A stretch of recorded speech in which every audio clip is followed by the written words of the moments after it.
comprehensive understanding about why white people act and behave in the way that they do. Something that seems is slipping away from us as an objective to get through this life in the ways that our enslaved African foreparents understood.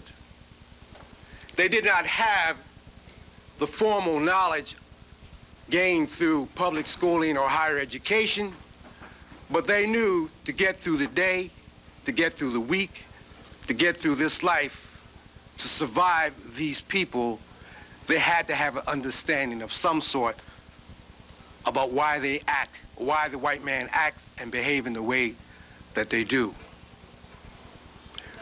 We have been socialized to perceive that we're equal, that was an important goal to achieve. Reading this book, hopefully you'll be saved from that illusion. I don't believe that you can defeat an enemy or find your liberation without a thorough understanding of your oppressor. You cannot recapture your African mind if you do not know the worldview, the philosophy, and explanation for the behavior of your oppressor. A sister said to me tonight, one of the Africans in this world we live in now, one of the problems that Africans have is that we do not understand the difference between ourselves and the Eastern and the Western white man. The Eastern and the Western white man. I believe that the answer to many of these questions are thoroughly explained, thoroughly documented, thoroughly referenced in this book, Urugu.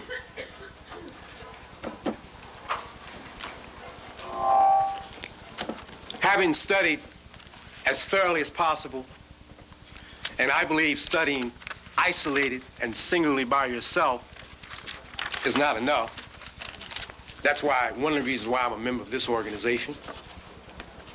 But what bit of knowledge I've gained, I see this as being one of the classic works that has been put together, like that of Sheikh Diop and Chancellor Williams and so forth and so on. You know the people. This is, for me, the book of the year, maybe the book of the decade. Therefore, it gives me great pleasure, great honor, to bring to you this humble sister, this queen, this scholarly warrior, Sister Dr. Marimba Ani. Put your hands together.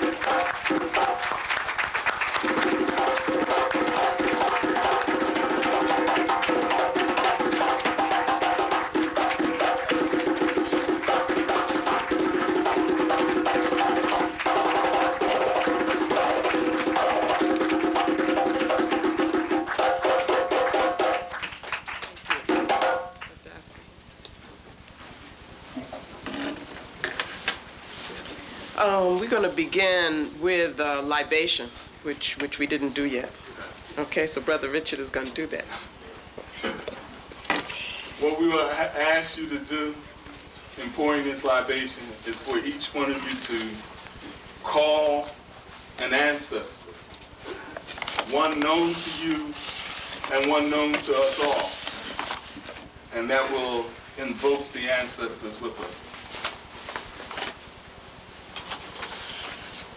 Nan Williams.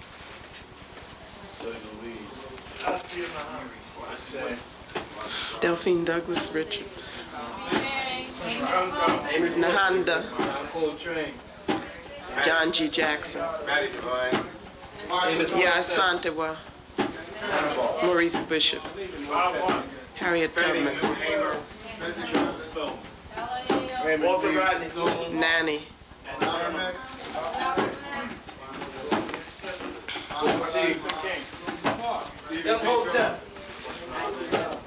George Washington Carver. Let our words, sounds, vibrations be heard by them, and let them be amongst us now to receive the message that the sister Ani presides. Madasi, Madasi. Yo. Hotep, everyone. Madasi.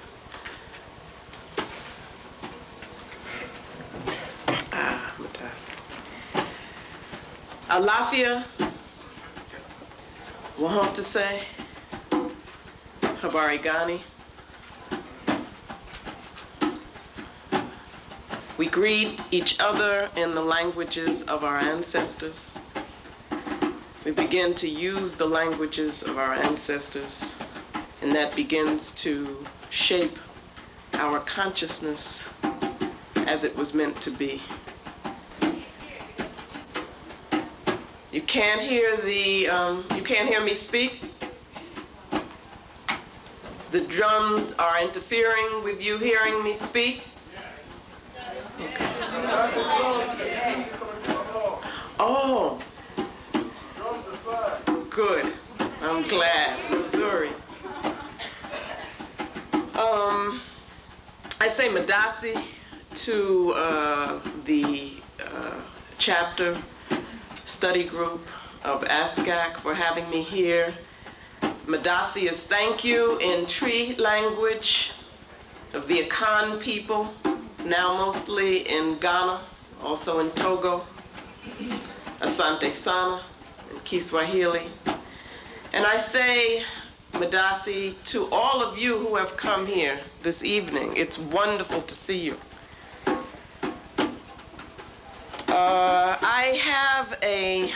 We have an after-school program in Harlem. This is our 12th year. It's called the African Heritage After School Program. And one of the very first youngsters to be in the program is here this evening, my daughter, Karimu. I call her my daughter. Karimu, would you stand up?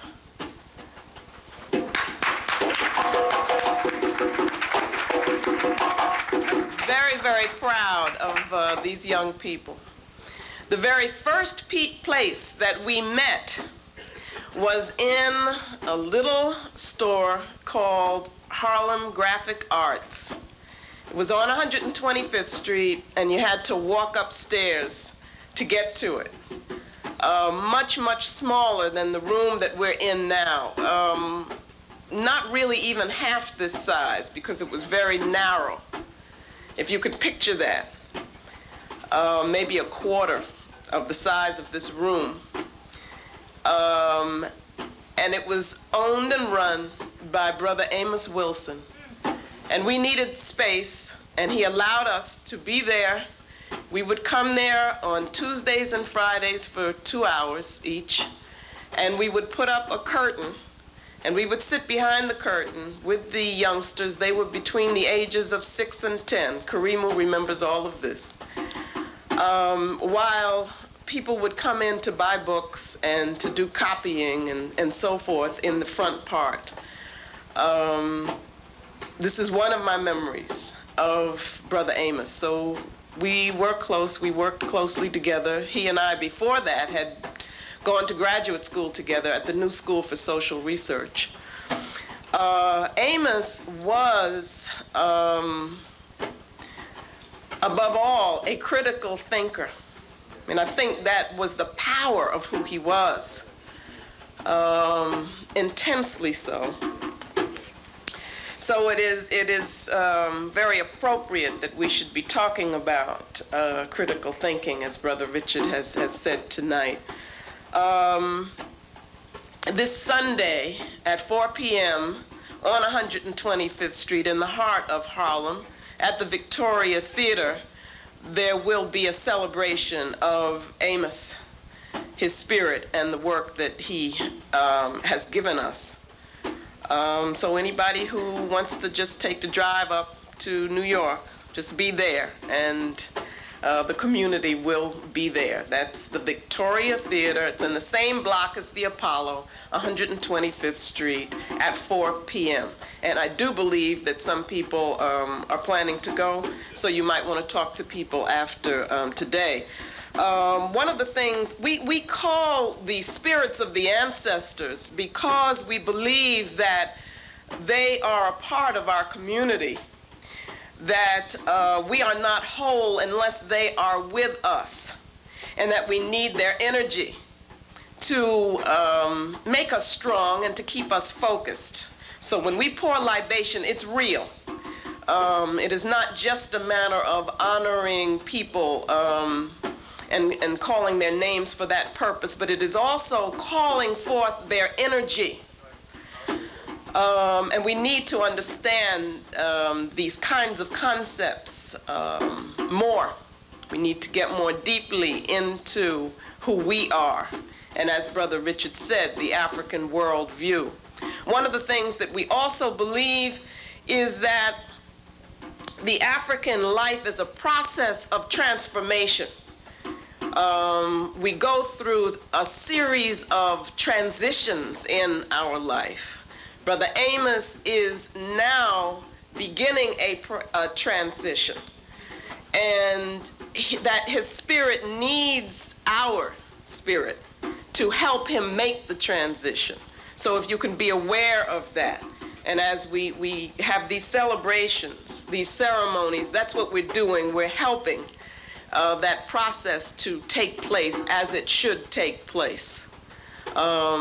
So understand that you need to participate in that. You need to meditate on that. You need to pour libation for his spirit daily. In fact, you should be pouring libation daily anyway.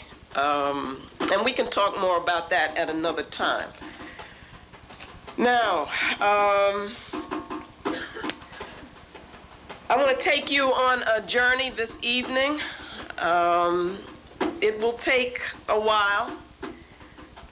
I hope that you have the patience and the seriousness to come with me on that journey. I think that you do. It's wonderful to see you, to see your faces and to feel your spirit.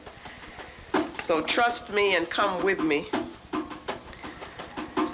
Critical analysis, that's what we're talking about, as well as critical thinking. I'm going to focus on analysis. You cannot effectively analyze anything critically without having a frame of reference.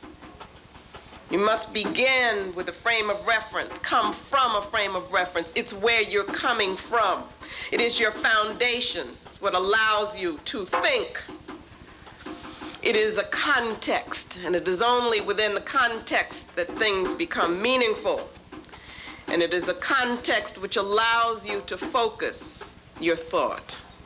For us, the African worldview centers us in the African paradigm that is model for thinking.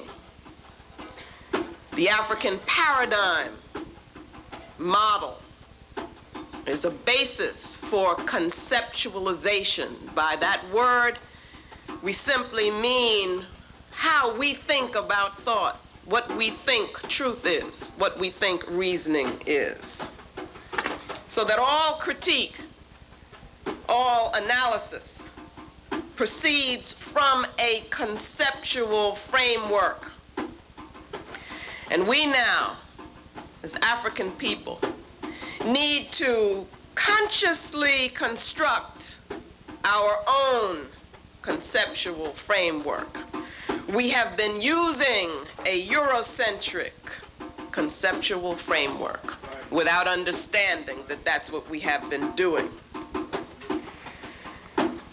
That brings us then to the reality, the concept of culture. How important culture is.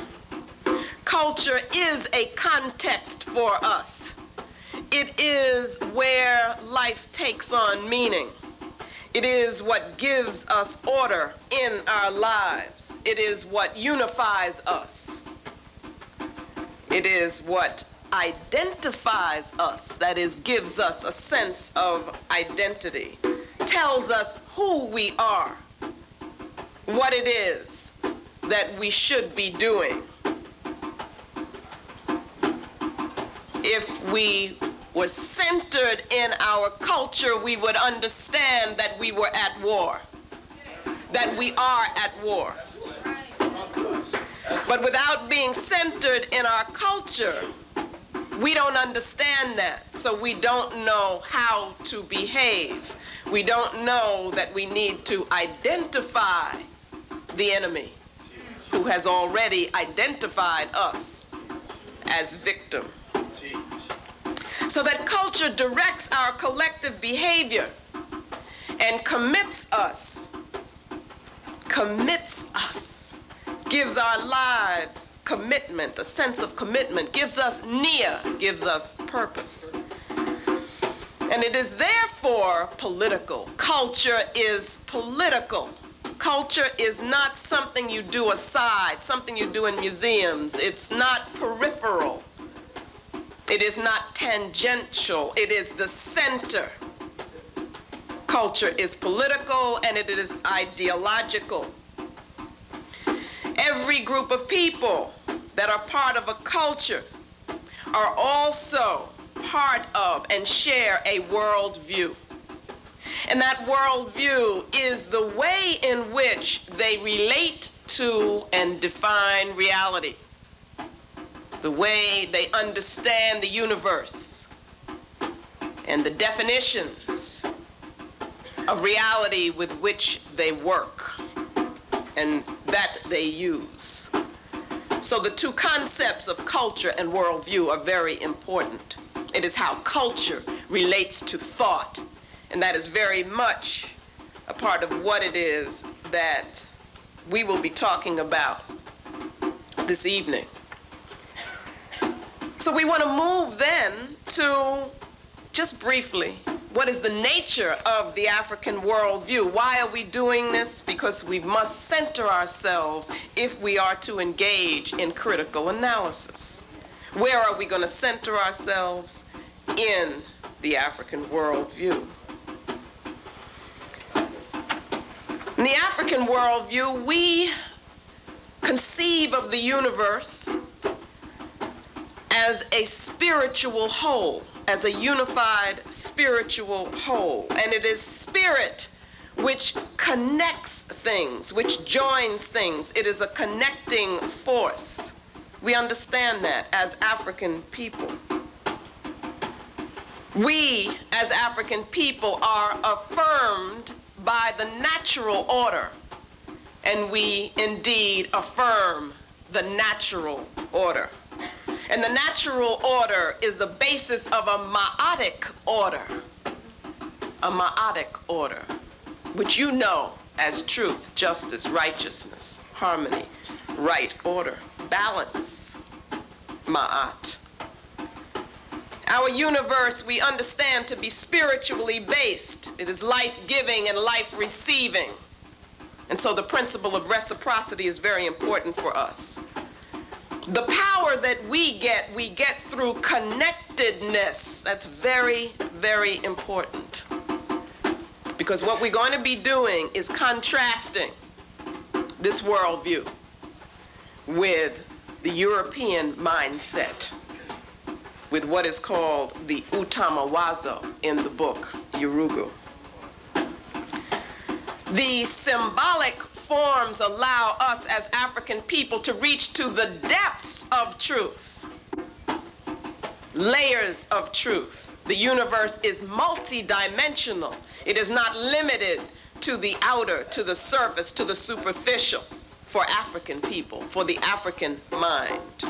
We must think deeply. We seek to attain harmonious development. And having been affirmed by nature, all we have to do is to be in tune with ourselves, with our African selves, and we will be in tune with the universe. Life, again, is a process of personal transformation where we move towards and from the universal life force, the source.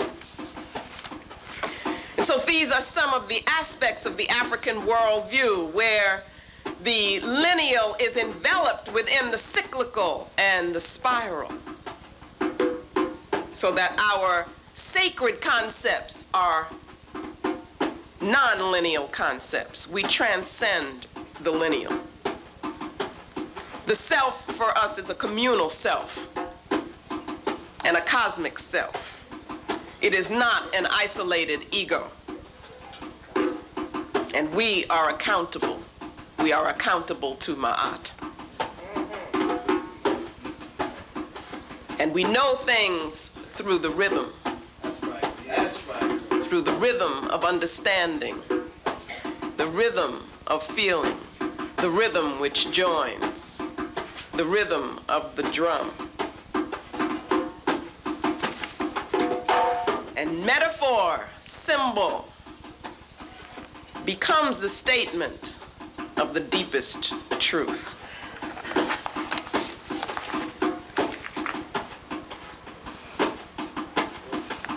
It is said by the Dogon people that in the beginning, Ama, the creator, the creative principle, created the first beings, the primordial beings, according to the sacred and divine principle of complementarity,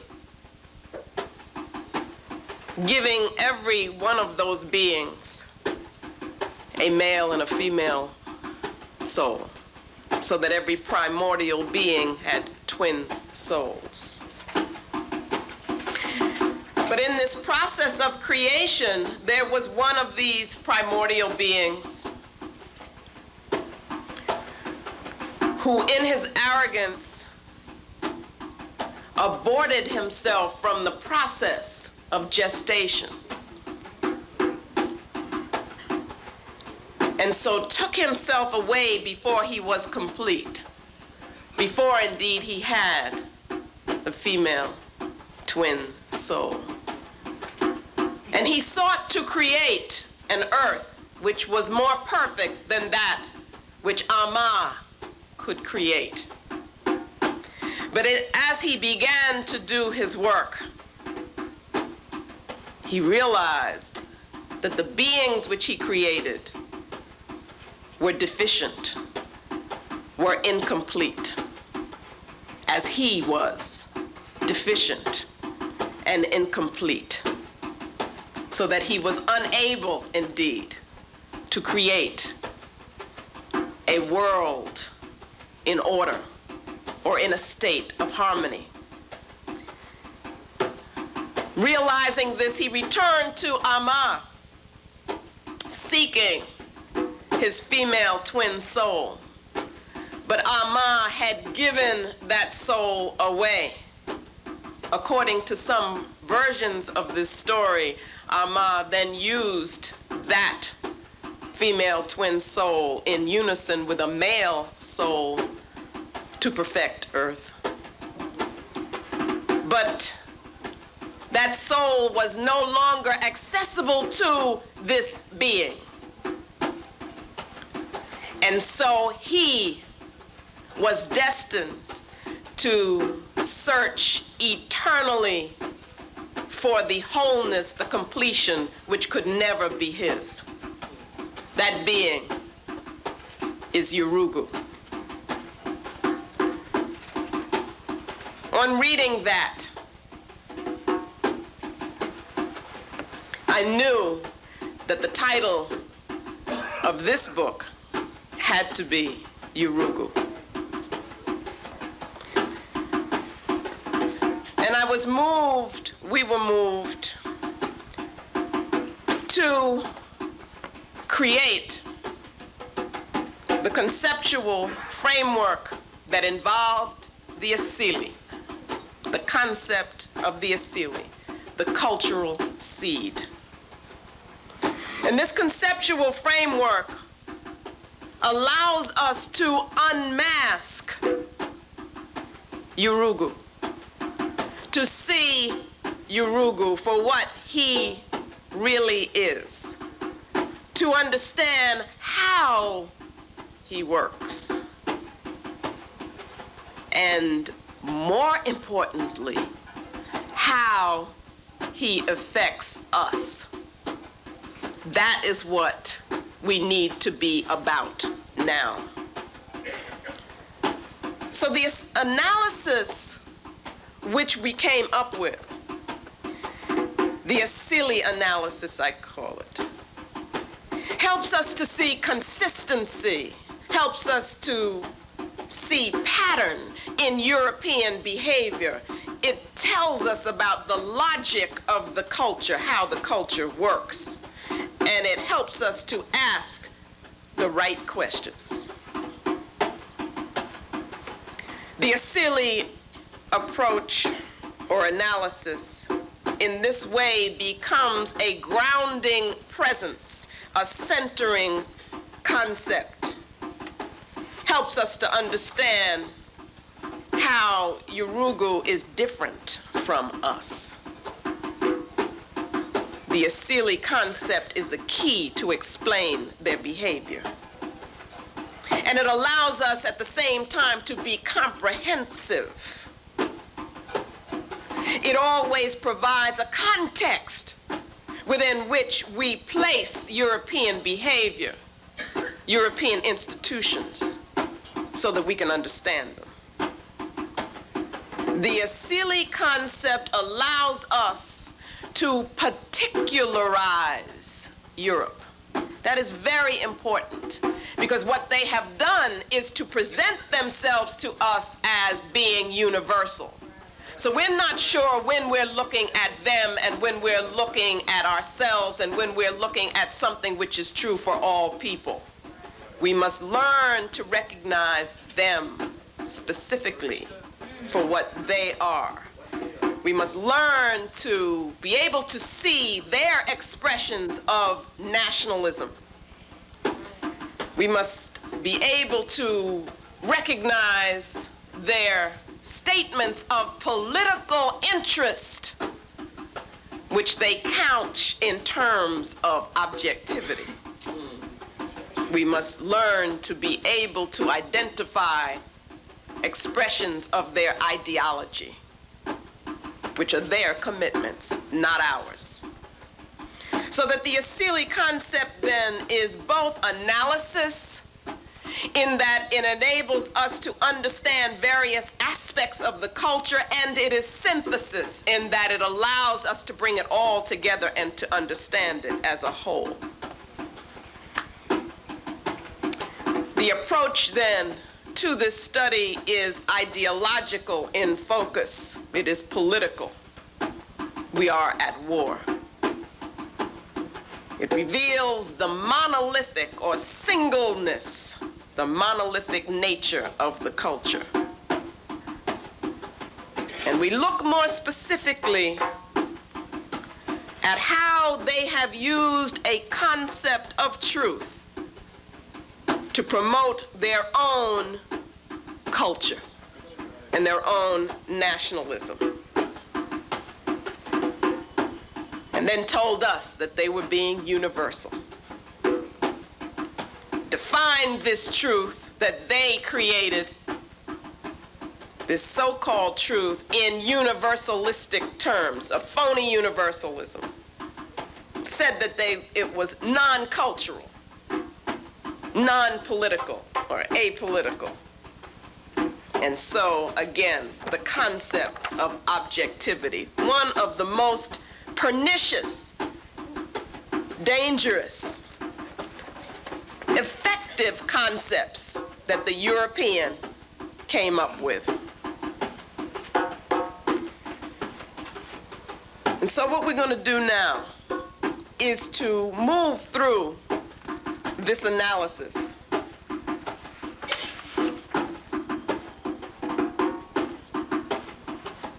We're going to see how it is possible to analyze the manufacturing of European power, to understand the mechanisms of European world domination. How does it work? Why is it successful? And then ultimately, we need to look at the spiritual implications of this system. And it's the implications of us internalizing it for our consciousness. The European cultural construct is based on a concept of truth, which implies European power over African people. That is what we will argue. Their energy comes from destruction, and it becomes destructive, and it is destruction. They are the destroyers, as Aikwe Armah would tell us. Get and read the book 2000 Seasons. Their culture is a culture based on death without rebirth. They are the desert which knows no giving. The system of domination is successful because everything in the culture works for one single purpose, and that is the achievement of European power.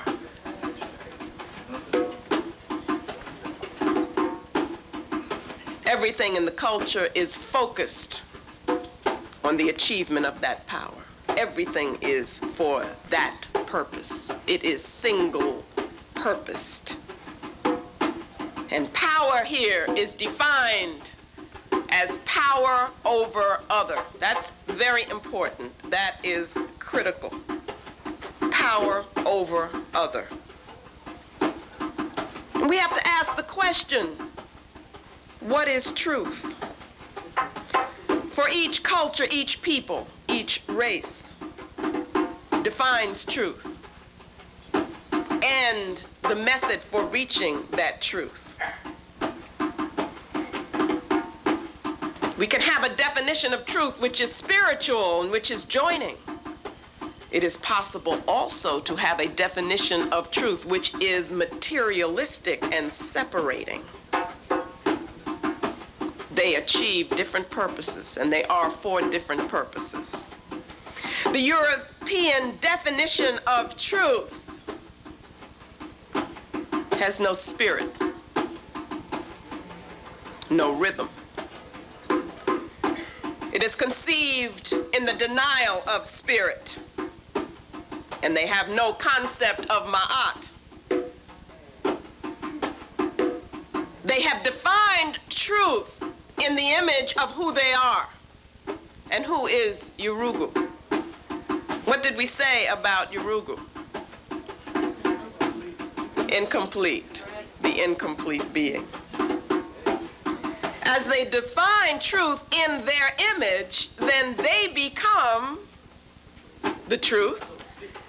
They become the smartest. They become the most intelligent of beings. You see how it works. But here you have a truth that lacks spirit, has no connectedness, no relatedness. You can treat everything, can regard everything as dead, lifeless matter, as the object. The concept of the object is extremely important in understanding European thought and how that thought sets the world up for their power. The object is that which can be manipulated, that which can be controlled. It is a thing.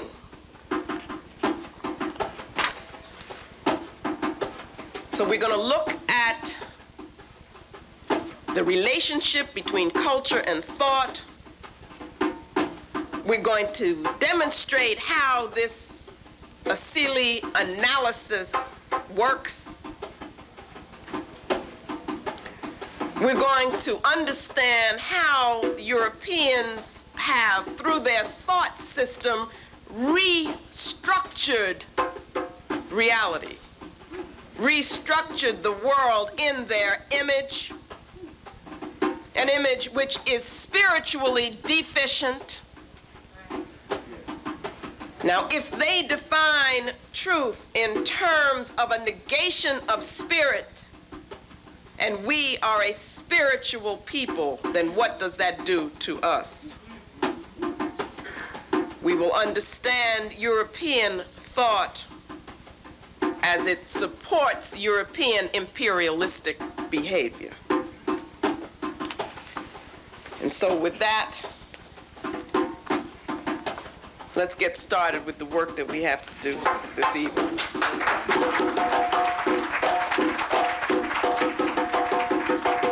First slide, please.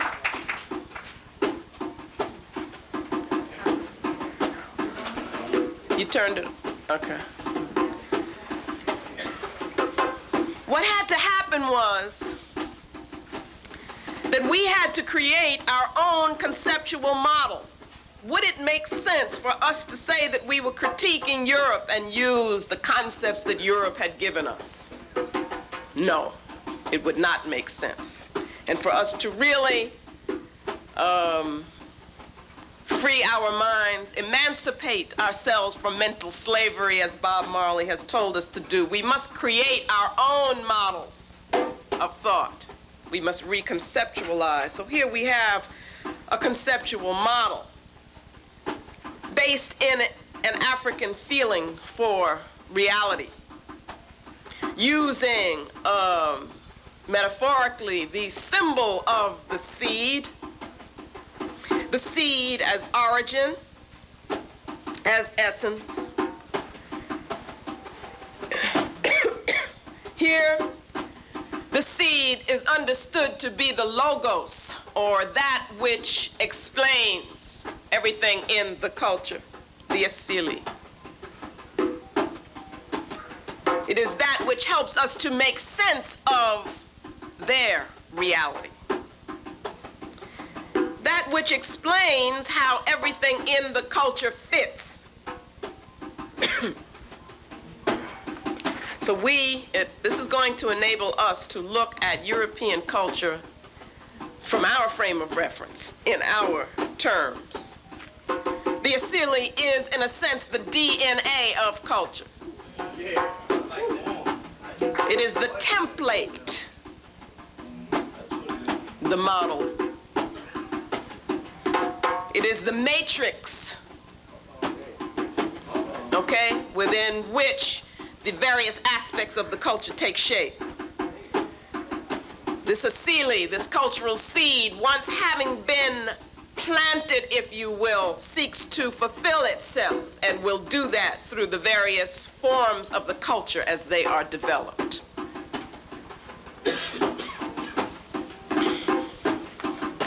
Remember that it is the ideological core. So it allows us then to take an aspect of culture and to see what is its ideological significance. Not anything objective, universal, but how is it expressing the will of Europe or of any particular culture that we are talking about. You can see the meaning of the term. The Utamaroho, then, is one of the ways in which the asili manifests itself. It is the energy that keeps the culture going. It is affective, having to do with motivation.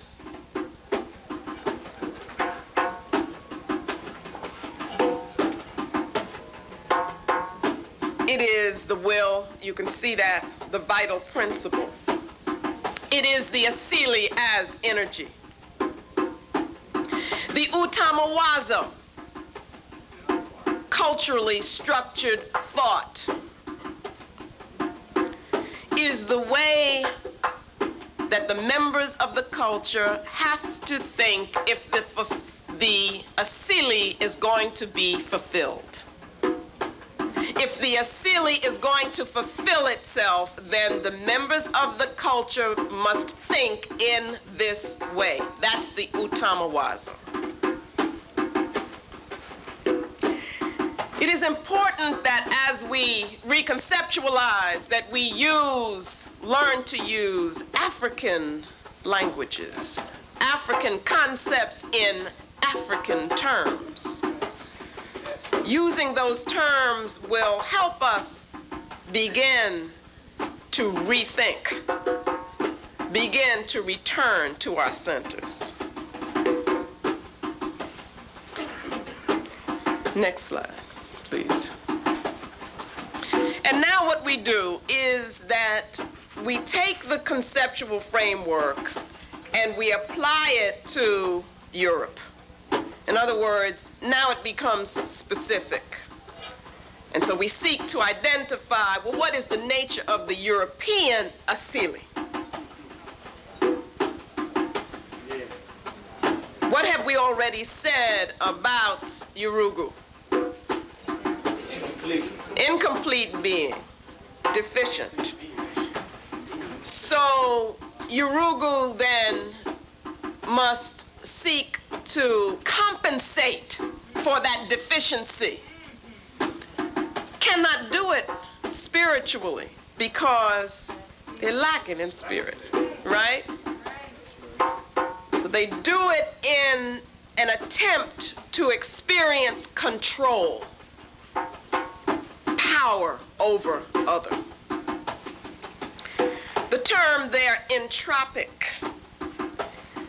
I took it from a concept in physics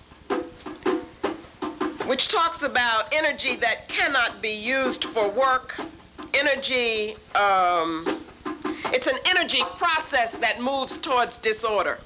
At any rate, I said I would use it. And so that we can understand their asili functioning from an energy that feeds on disorder, okay, feeds on destruction. You have the incompleteness, the disharmony, disconnectedness.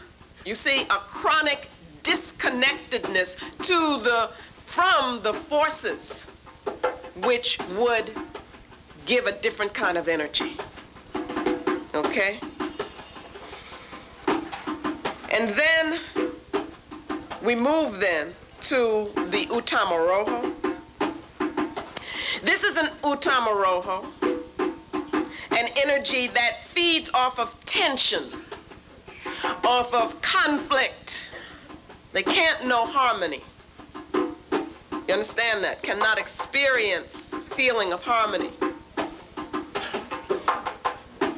It is unbalanced, always in a state of imbalance. At the same time, well, let's move to the Utamawazo on the right-hand side. This is the cognitive, the thought, how the asili manifests itself as thought. Remember, there is no interrelationship. There is no cosmic view. A cosmic view of reality gives you interrelationship and interdependence. So what they have is always separation and disconnectedness. Knowledge in this system becomes an act of aggression. That is, it's power over the object. Now, if that's the case, then you've got to have an object to have power over. And that means that you've got to have separation. So everything in their system of thought is based on separation. Where does that separation begin? It begins in the self. They split the self. They dichotomize themselves, separate themselves, as though reason and emotion were separate. And we even find ourselves talking like that, but that's not true. The African conception tells us there is a whole person, so these things are part of each other. They have to visualize it as being separate. Okay, so first you make the separation, you make the splits, then you make them what we call hierarchical, or you put it like this, where one is better than the other. One is superior, the other is inferior. Then the logic of this system says that the superior one should have power over the inferior one. Okay, the one that you value should control the one that is devalued. That's the key. Once we understand that process, you can understand everything that they do, everything that they say, and everything that they write and think and so forth. All the so-called philosophies that people try to say are different, they come from that culture. They're all the same in this regard. So that the thinking is confrontational. We go back to African worldview, we have complementary pairs. As Amma created people with the female principle and the male principle working together. So the societies then have the female and the male working together cooperatively. That's got to be our model. This model says no. Gotta be separation and confrontation. It says fanatically rationalistic. What does that mean? Rationalism here is not reason. Rationalism is the imposition of the control onto the universe, the imposition of the mental order of the European onto the universe. It's saying that things were created for you, by you, you become God where you are the European. And that they were created in the way that you think about them. So it is not a way of thinking where you try to become in tune with the universe. It is one where you impose your own mental order on the universe. That is what rationalism is. But you see, there is this need for control. And the need for control comes from the deficiency in the being, the deficiency in the asili. Okay? Since knowledge is an act of power, then it is necessary to have something that you're having power over. What is that? That is the object. The object becomes the most important thing for them, creating this object. What is the object? We said before, it is a dead thing. Something which is disconnected. Something you're remote from. You have no emotional involvement with. That's the object. For them, that is all that you can know is the object. This dead thing. This thing which disconnects you from the rhythm of the universe. The object is that which disconnects you from the senses. If you look in the dictionary, look up the word object and see. You'll see some very interesting things there. The object breaks the rhythm. It is the rhythm that the European cannot deal with.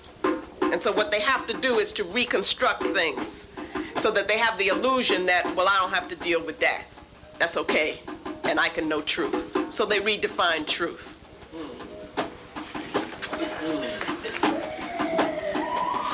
I think we're ready to, no, let's hold it. Another implication of this is that there is in this system no symbolic sense. You see, symbols are what takes us to deeper levels of reality. But the European conception is a limited consciousness. It stays at one level, the literal level, the superficial level. According to the Dogon, this was called the level of Jiri So, word at face value.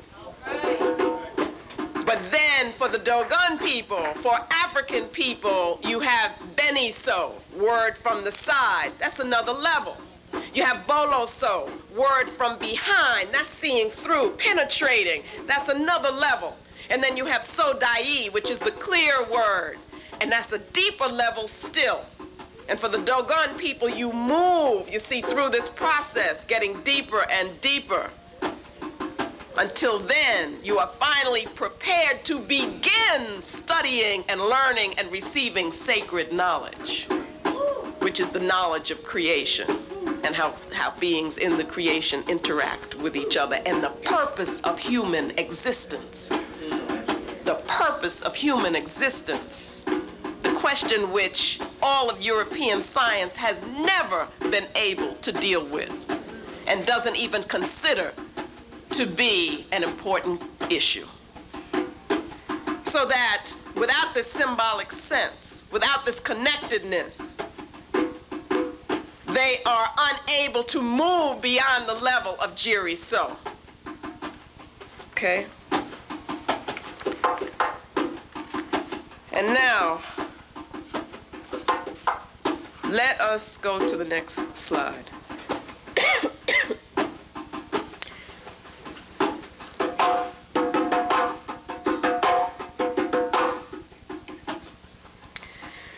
These charts are in the book for people who have the book with them.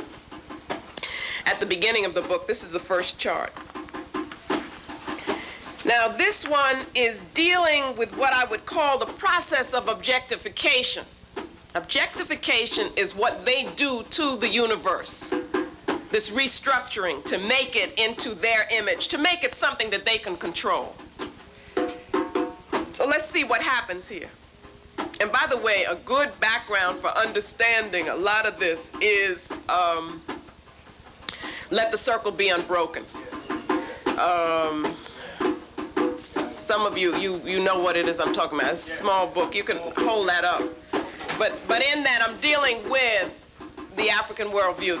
This is the book, and it was on sale back there before. I don't know if it's still there.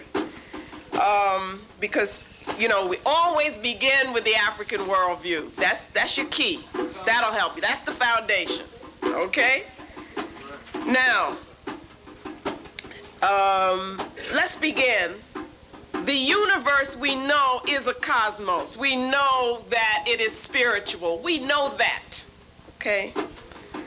But what they do is to take out spirit in their heads. They say there's no such thing as spirit. And that helps us then in this process of creating the object or of objectification or objectifying the universe.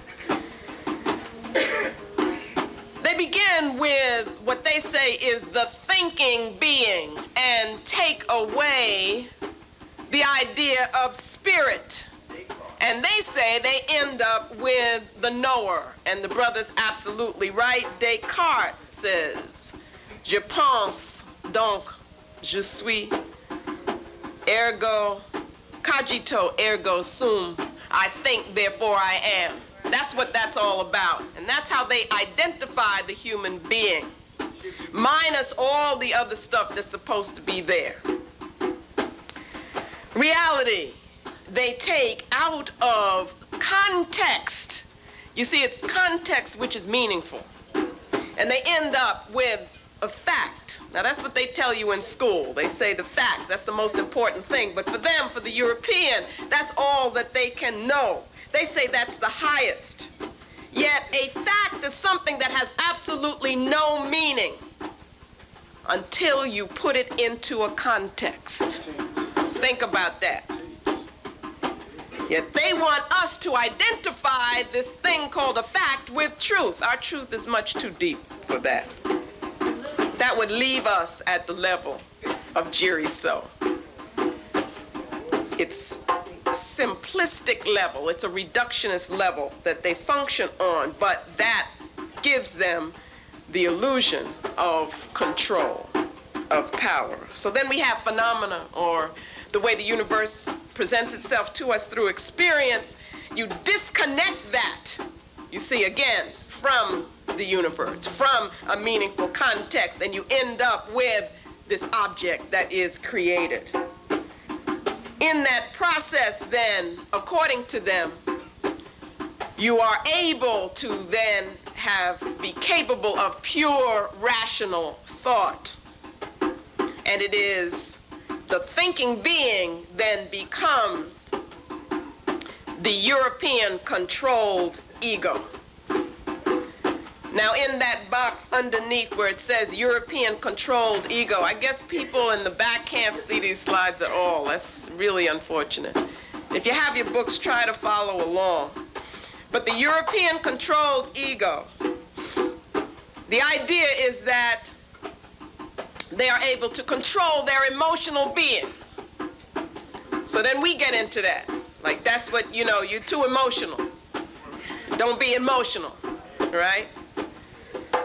They say that they can detach themselves from the senses. So this ego detaches itself from the senses. In denial of spirit, which that ego fears. They are afraid of spirit. They then say that they can dominate the object, the objectified other. They can dominate nature. They can dominate us. This is an illusion that is created. But the entire culture is about how that illusion works for them. The box that goes further down says how this is fulfilled through the propagation, the affirmation, the perpetuation of this concept of objective truth, which we fall for. We go running after this objective truth. And that is actually based on a denial of spiritual reality. It is predicated on self-alienation, separation from the self. It is, in fact, a method of control which the Asili needs. It implies the devaluation of the African self. It implies the devaluation of the African source of knowledge, which indeed is spirit. And it is a concept of truth which justifies African enslavement and African exploitation. And that is basically what is being argued in the book, Urugu. And it is very important to understand the role of the academy, that is so-called institutions of higher learning, in this process of the justification of European behavior. So that the process of objectification that we're looking at here is the process through which the object is created, because it doesn't exist, they create it, okay? And that process and the concept is sustained by the academy.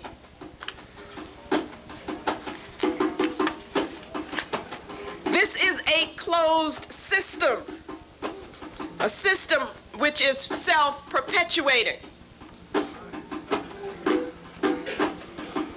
If you feel your spirit and you listen to your spirit, you will be able to totally repudiate this system. But we have to regain confidence, trust, faith in who we are as African people. Now, what happens is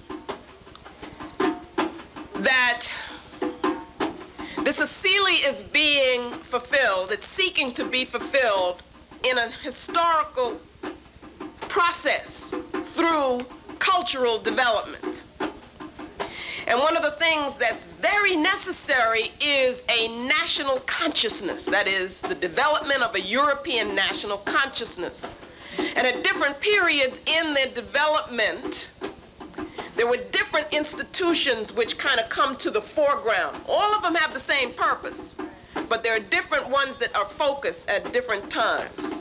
Okay, one of the first, the way I see it, is the academy, as Plato defined it, that helped to create a model for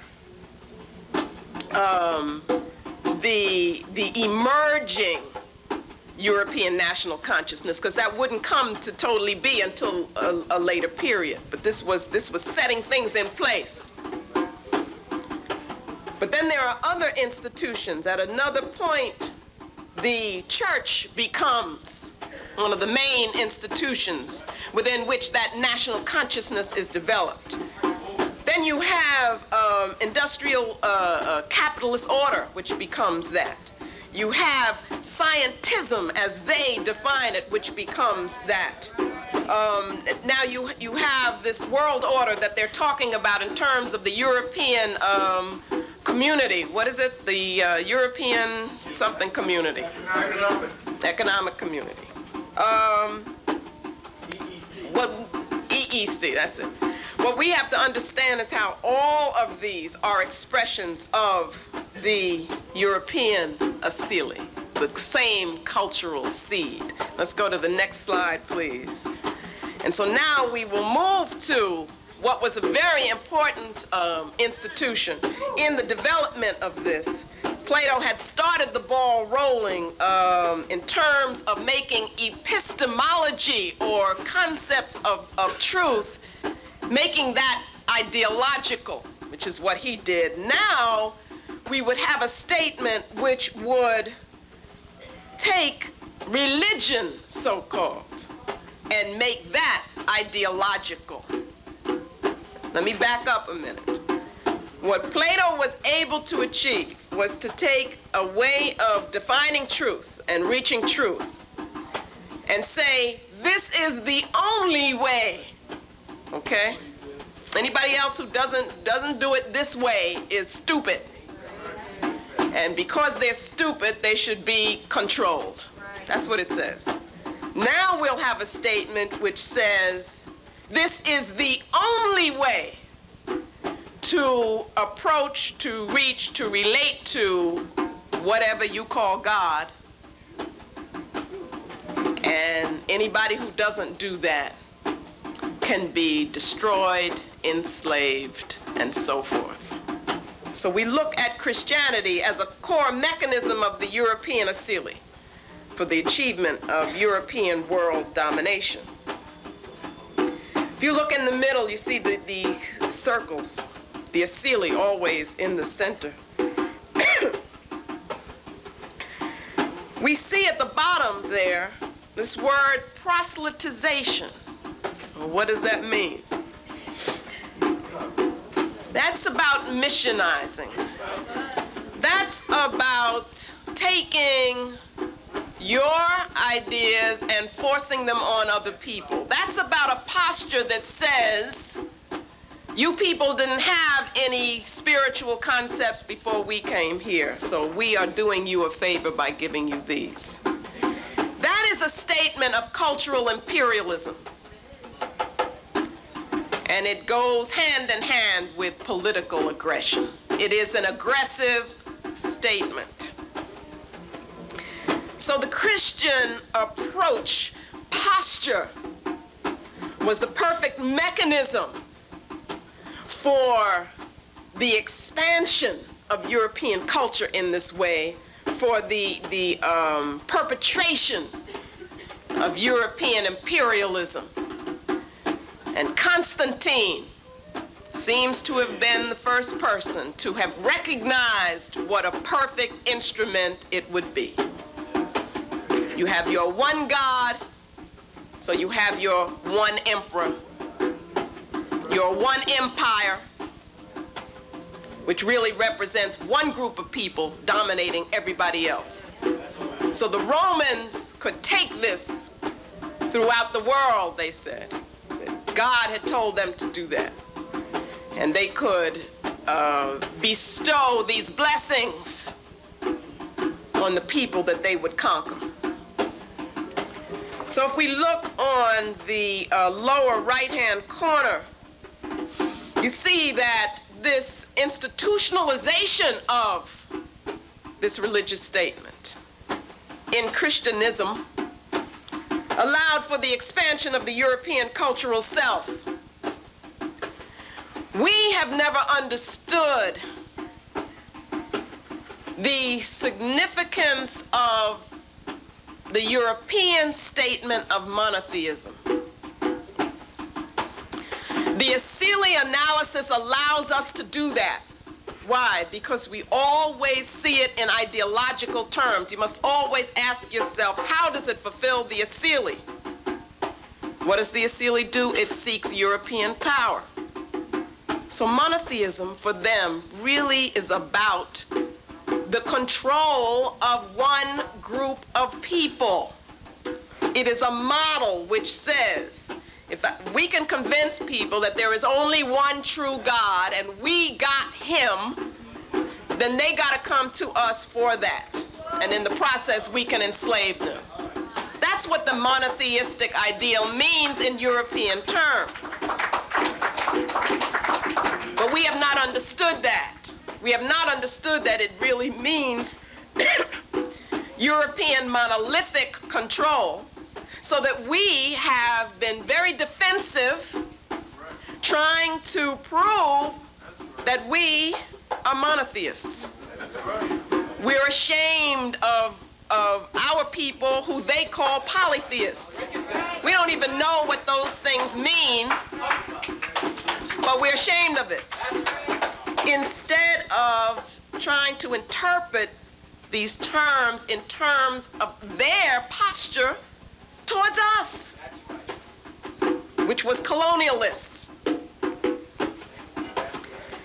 So that if we look at the upper left-hand corner, you see that this religious statement is patriarchal. In it, nature is identified with sin and evil. Nature is that which it should be controlled. It is rationalistic. Remember what we said about that. So it is actually the denial of spirit. It's not a spiritual statement. And we have made the mistake of thinking that you can identify religion with spirituality and they're not the same thing. It is a statement which really deals with fear of blackness. That is, it teaches us to be afraid of blackness as opposed to the concept which Dr. Richard King would talk about in terms of the black dot being a doorway to deeper spiritual consciousness. In this statement, this religious statement, whiteness is defined as good. Now, these statements, one of the things that I attempt to avoid is making statements which are merely rhetorical.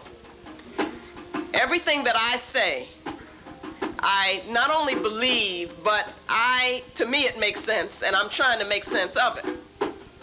So when I say that the religious statement makes people hate blackness, fear blackness, and see whiteness as good, I mean it. I have seen proof of it. There are statements that you can read by African people on the continent, for instance, who have gone through a process of missionary education, who can attest to this in a very personal way. Kofi Awonor, who is an Ewe poet, talks about that in a book called Breast of the Earth. Chinwe Izu talks about that in The West and the Rest of Us. There are many statements which people can talk now about what that whole process did to them.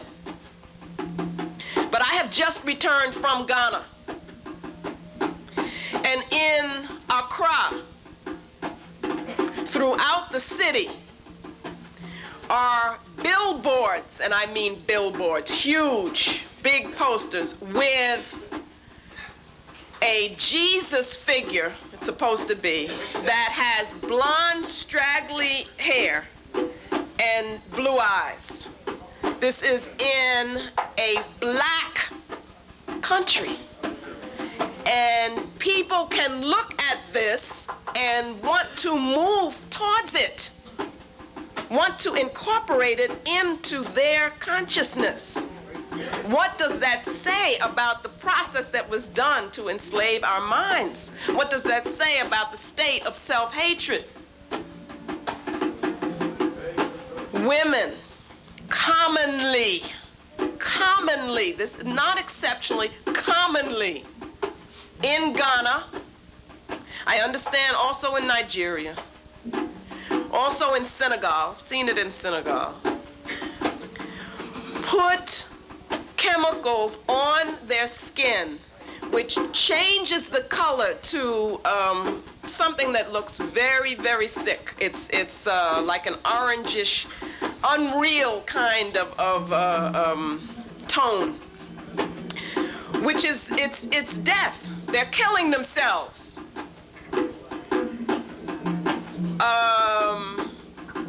The process, besides making them lighter, artificially lighter, thins the skin, because what you're really doing is taking the melanin out of your skin.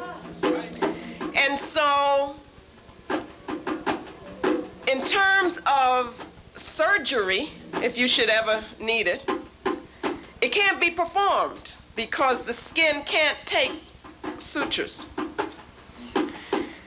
So that when I talk about what this process has done and what it means and what it implies, you see, for our self-concept, I'm not exaggerating when I say these things. When I talk about the proselytization or the missionizing, you see, which is really bringing in a culture and imposing a culture, there are probably, I'm sure that there are more missionaries right now today in Ghana than there were in the, 1500s. More. Churches are everywhere, all different kinds of churches. Yet it is very difficult to find a temple, a shrine, in which you could study, participate, learn about the traditional, ancestral, spiritual concepts in that country.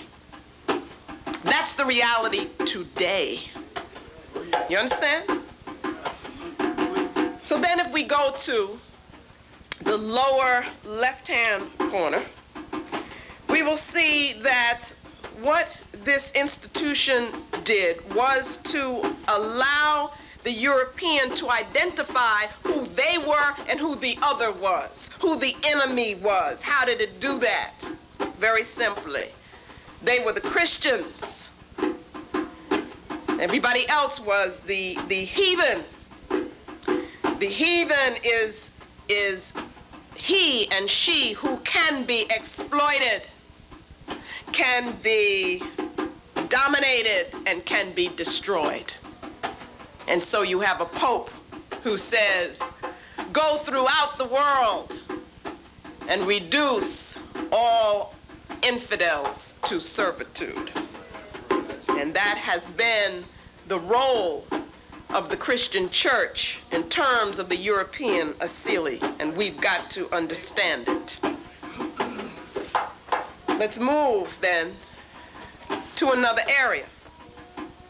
Let's see how this expresses itself through their concepts of beauty, through their concepts of art. Art for them becomes the perfection that does not exist in nature.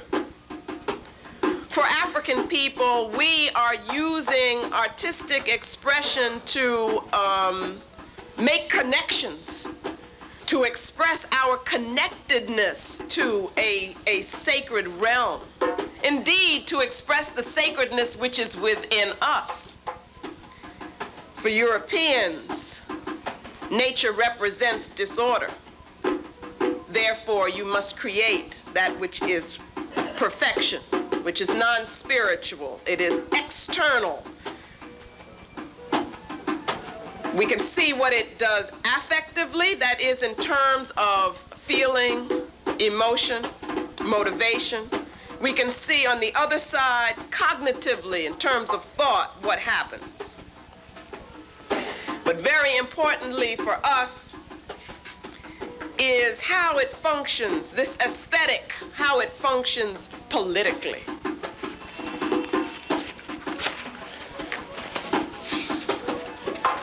Let me see if I can read that for people who cannot see the board.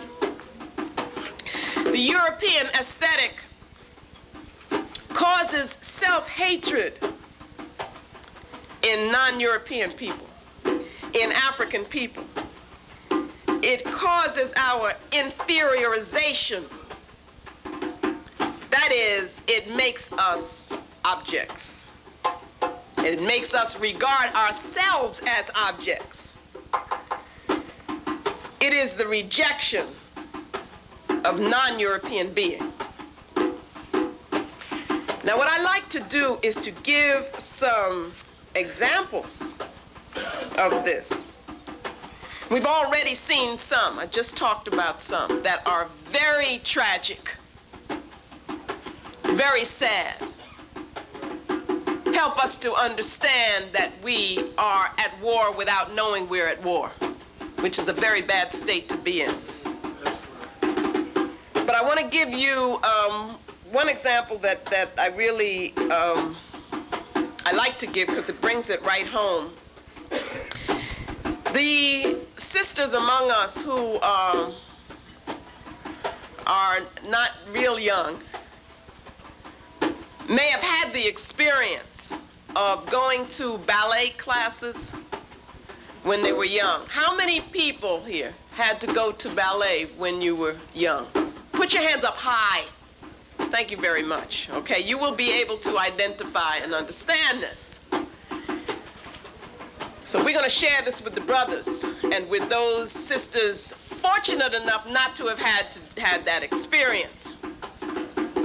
You stand in the studio and the teacher comes around as you are standing next to these bars that they have. So somebody from the community, tell me, what is it that the teacher does? Yes.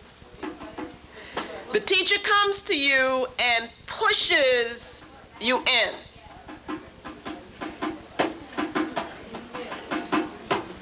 Literally is pushing your behind in. Why? She says it's too big. Too big for what? There is supposed to be this ideal form that is right for doing that form of dance. We, as African women, are not built correctly to do this form of dance. So usually it's little girls when you're doing this. You're usually young. So you're having this experience of somebody telling you that you're not built right. And then you try to walk around, you know, with this pushing your behind in. Well, you can't change that. So that puts you in this state of conflict with yourself. Denial, hatred of yourself. Why am I made like this? Why do you go to ballet? What do they call it? They call it classical. What does classical mean? It means that it is universal. It means that it is the highest form of dance. How did ballet come to be the highest form of dance? Created in Russia long centuries and I can't even talk about how much longer it was originated after the original people in Africa and our dance. Think about it. You're talking about a form that was created in, say, the 1500s. You know how long we had been dancing by the 1500s? Yet this form is called classical, universal, the highest, the best, and they will say that you should study it before you study other forms of dance. Why? Because it will teach you the proper way. It will teach you technique, discipline, right? If you want to study African dance, well, before, it's probably changed now, but it wouldn't have African dance on the board. You know what it would have? Ethnic. You know what ethnic means? That means it was cultural. One is classical, one is ethnic. What is that saying? They are universal, we are the particular. They are better, we are lesser than. And we incorporate all of these ideas, okay? I have seen commercials on BET.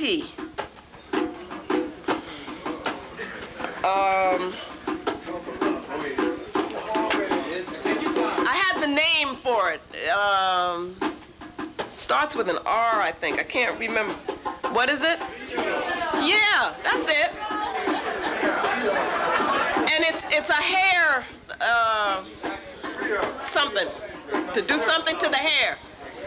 And they'll have 2 images, and one in the top of the screen, looking mean and everything, is somebody with their hair just coming out. It's not just in a natural state, but there's no style whatsoever.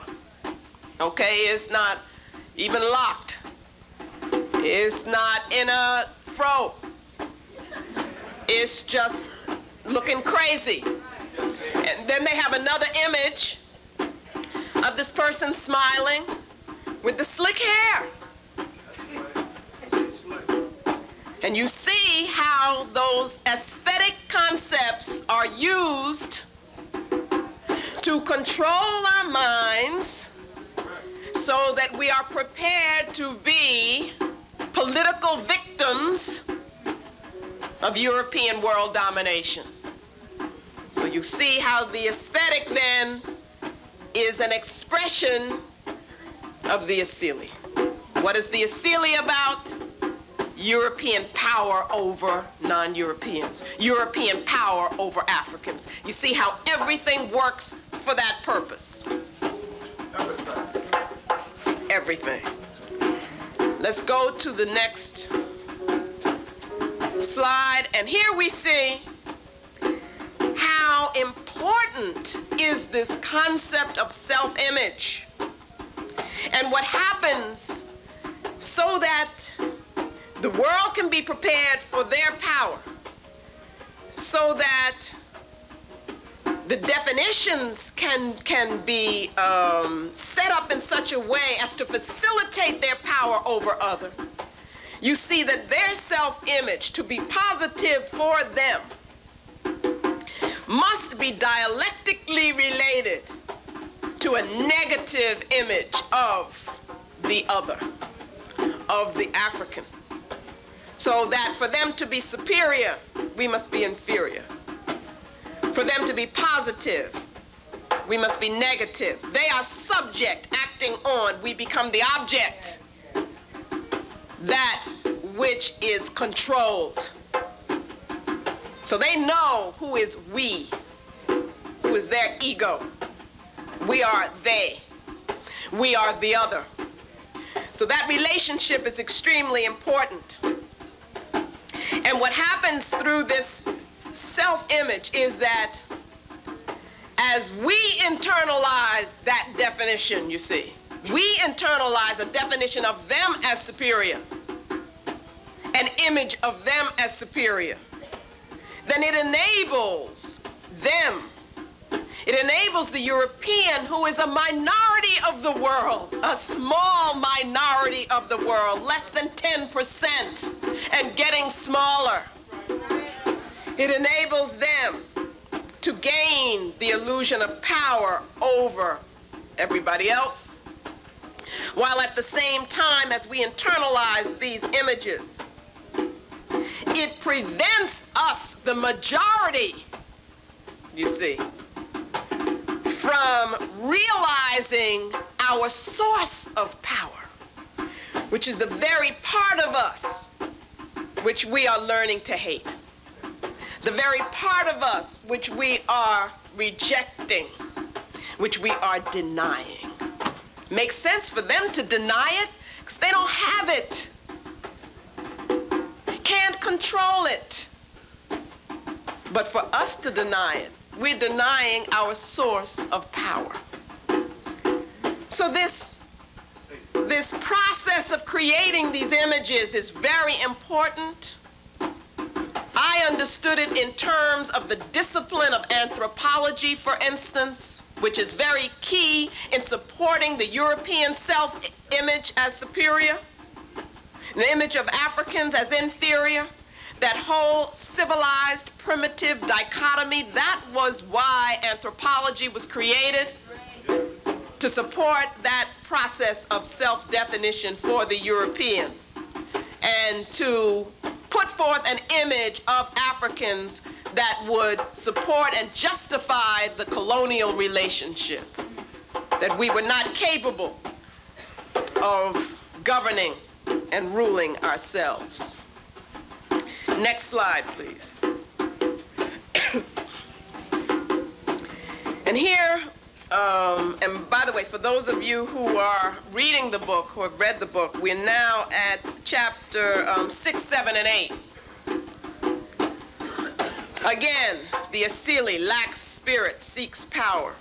And here we're talking about European behavior and ethics in racial and cultural domination. By ethics, we simply mean the rules that they use to govern their behavior. We do not mean that they are moral in our sense, or that we should expect them to be, or that should be our objective, because it's not about morality when we're dealing with a non-Ma'atic people.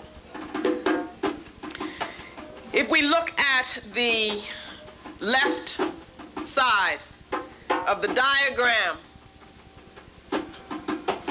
in the triangle, it is talking about the behavior of Europeans towards Europeans, okay, within the culture, so to speak. And we see that the behavior is competitive, it is individualistic, it is compulsively controlled. That is lacking a trust of feeling. And it is aggressive. There is no spiritual community within European culture, within European society. There is no spiritual joining. Now, it is aggressive. And there is a danger there. Because if the aggression goes unlimited, what will they do? They will self-destruct. They will destroy each other. It's very important, so it will break down the system. All right? If we look at the large triangle on the right, here you will see that because of this reality, that they would destroy themselves, they create a construct, a concept of the cultural other. Who is the cultural other? The cultural other is us. The cultural other is the object. The object which was created by Plato in terms of the academy and rationalist thought. The object, you're set up already. What is the object? The object is that being, again, who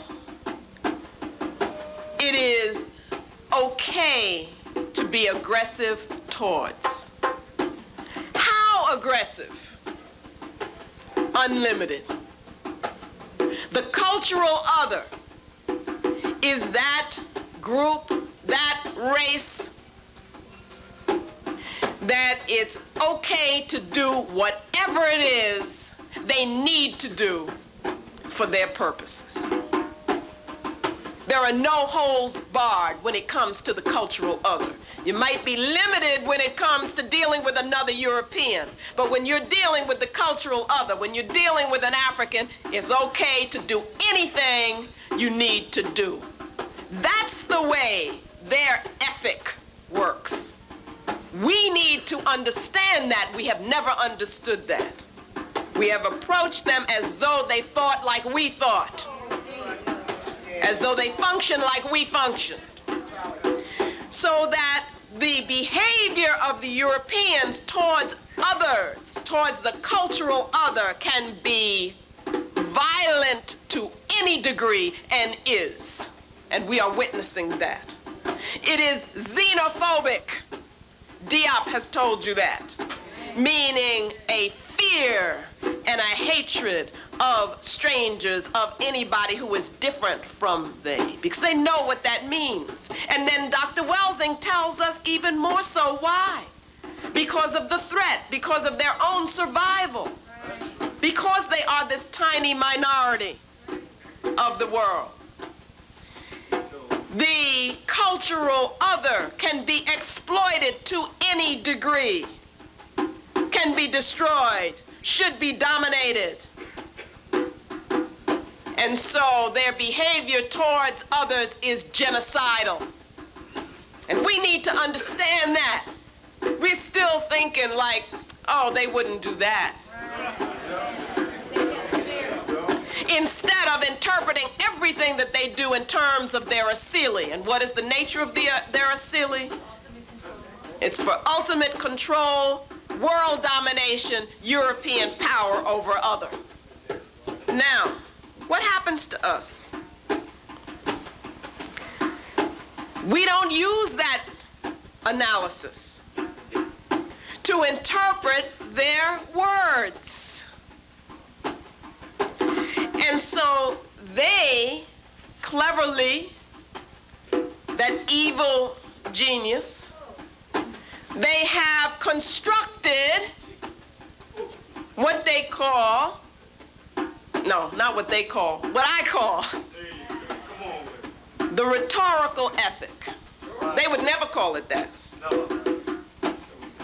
What is the rhetorical ethic? It is a statement which is created just for us, just for the victims of their aggressive, exploitative, destructive behavior. It is a statement which does not reflect their intent. It is a statement which disarms us. Why? Because we listen to the words of so-called brotherly love, and we act on them as though it was the truth of what Europeans really are about. And that is the role of the missionary who softens us up, you see, and breaks our will, because on the one hand, they come in talking about love, and at the same time, on the other hand, they are tearing down our culture and the very thing that would give us the strength to resist. That's what the missionary does, and that's what the rhetorical ethic does, and that's what happens in the academy. That's what happens with the so-called liberals. I would include in that any of them, even the so-called progressives, the Marxists, any of them. The language is, we're here to help you. The reality is, we are expressing the European asili, which means that we're here to control you. And that goes for all of them.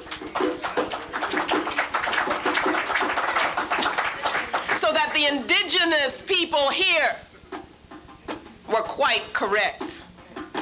white man really does speak with forked tongue.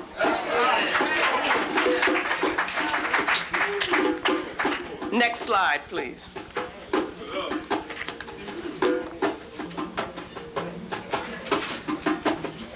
For those of you who are in the back, I don't know if you can see the slides. This is the ideology of European world domination, chapters 7 and 8. I'm sorry, 9 and 10. And this is how all of this works itself out in ideological statements that we have not been able to recognize as ideology. But now that we have the Asili analysis, we will be able to do that. Let's look first at thought, the Utamawazo. And here they become very tricky. And many of us right now are caught up in this. I call it the syntax of universalism, the language of universalism. When we begin getting to the core, the heart of this attack on our people, and talking about where we need to go in order to pull out and pull from the strength from our ancestral wisdom. When we talk about, like Marcus Mosiah Garvey did, in terms of race first, what do? They talk about universalism. Suddenly they become the universalists. Multiculturalism, perfect. You see how the terminology begins to be turned around. And then we find ourselves using their terminology. That is to keep us from being African-centered. So they talk about multiculturalism suddenly. These people who hate and fear difference, they talk about multiculturalism. But it's very tricky. You see, because we want to be the universalists, the humanitarians, and we will say, I'm just human, and we're all human. And that is to do away with difference. The best of them, that you think is the best of them, will talk to you about one culture, about doing away with difference. And you know what that means in their terms, and translated, interpreted in terms of their Asili, it means European world domination. That's what it means. Universalism translates into the ideological doctrine of European superiority, which is another way of saying white supremacism. It is imperialistic, absolutistic, and monolithic, just when we were talking about that concept of monotheism, interpreted in terms of the Asili. So what we need to do is, no matter what they say, whatever language they use, always look at it in terms of the Asili. How does it work to fulfill the Asili? And then we will understand, no, we don't want to be universal, we want to be African. Right.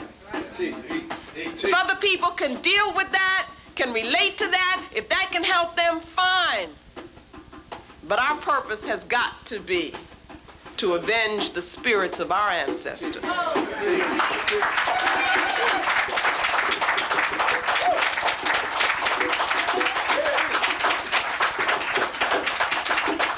If we look over at the Utamaroho, the energy, the affective energy of the culture, and then we understand that in the middle always is the Asili that is seeking energy by imposing its own disorder on the world through racial and cultural domination. We see that the Utamaroho has expressed itself ideologically through this idea of progressivism or of progress.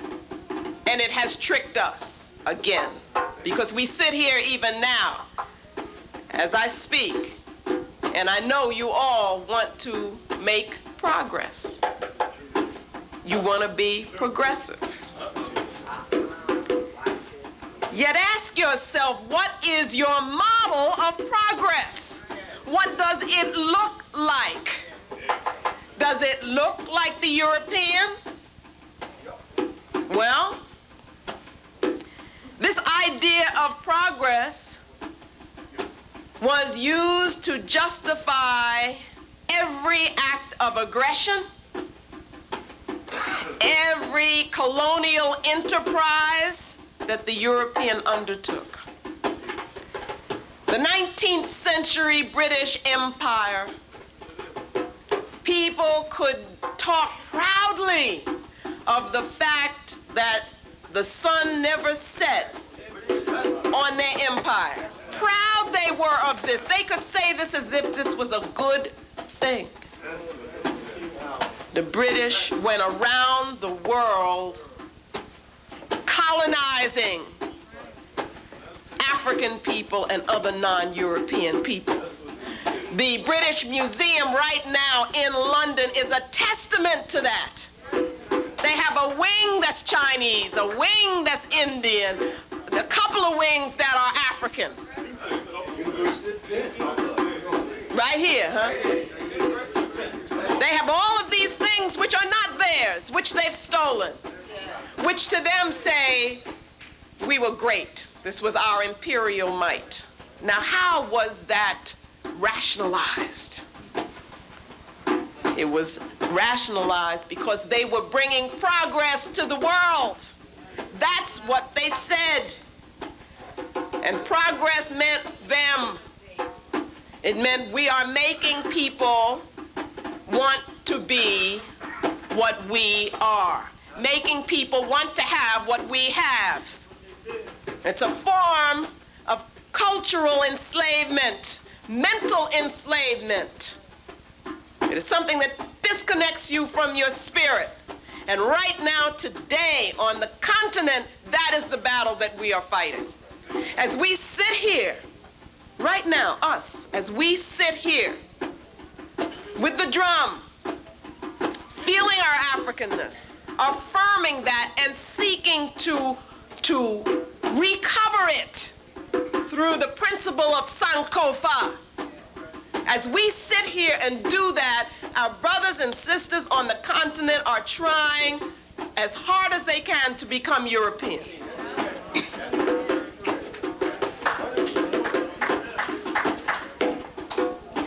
They are doing that because they see Europe as representing civilization and the pinnacle of morality, of intelligence, of everything that is good. And they can do that because of this concept of progress, which said that everything was moving towards something. Nobody knew what it was, but it was moving towards something in this line, and that it was the Europeans that were taking it there. And you need to study the philosophical statements, the development even of the discipline of the social sciences, sociology, and how they were statements of this whole view so that they could be sold to the rest of the world. That there was this process that everybody, it was this universal process that everybody in the world was going through, moving towards becoming civilized, becoming more progressive. And that process was called progress, and it was the Europeans who were in control of the process. That kind of thinking, that ideology is still functioning now. And it has got our brothers and sisters on the continent moving away from themselves. So it becomes our job, indeed, to convince them that they are the source, that they are in touch with it. We have to do that. We have to retrieve it. We have to study it. We have to know it.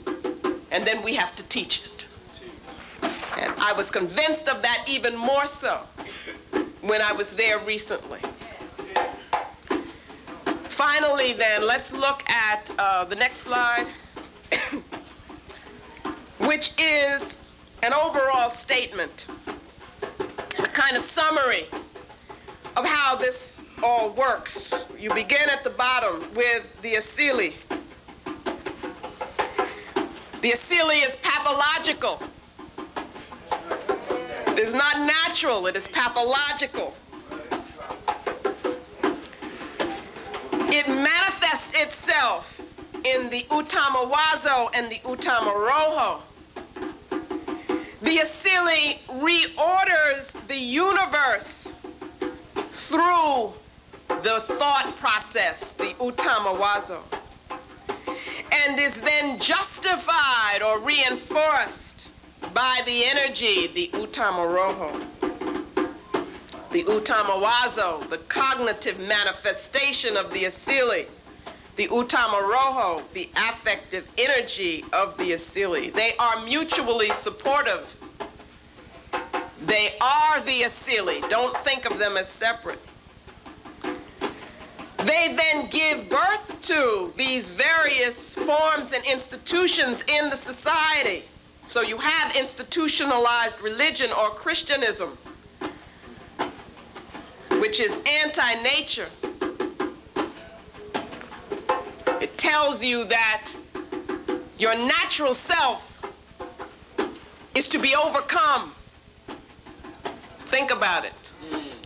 It tells you that you were born in sin. That's a very deep concept. The African concept is that you are born divine. Every African child is sacred because they were born in this sacred universe by the Creator. And each and every one of us becomes an expression of that divine creative principle. That's the African conception. But in this conception, you are always trying to overcome and deny that which is natural in you. And you are always trying to apologize for the fact that you were born. I was in the marketplace in Accra. Christianity is very, very heavy in Ghana. And I came to one of the stalls which had books. It had a lot of Christian books, and I asked the sister about them. I just wanted to get into a discussion with her. She said she was Christian. And I said, what does that mean? She, didn't know how to answer that. I said, why are you a Christian? And after I finally got her to see that that was a question, that was a valid question, she said, now, I don't want to step on anybody's toes. I'm going to tell you exactly what she said. I'm just doing this to be accurate. She said, I have learned to accept Jesus, who will help me because I am as a filthy rag. Those were her words, which shows you what it was that whatever religion it was that she thought she had, that's what it was doing to her mind. Now, just put that in cultural terms, and you will understand the function of that institution within Europe. In terms of ideology and values, you can see materialism, white supremacy, the denial of spirit or the devaluation of spirit. Money becomes a symbol of value. The aesthetic is artificial, non-spiritual, white. The self-image is as controlling nature, being threatened by nature. So you have to control it as superior, rational, white. The image of others is as inferior. They are natural, which is bad. We are natural, which is bad. As object, irrational, and black. The other is black. The intracultural behavior, there is no concept of a cosmic self. So you have the isolated individual ego, which fights other isolated individual egos. And here we as African people, a spiritual people, adopt this concept of individualism and wonder why we're going crazy. Wonder why there's violence in our communities.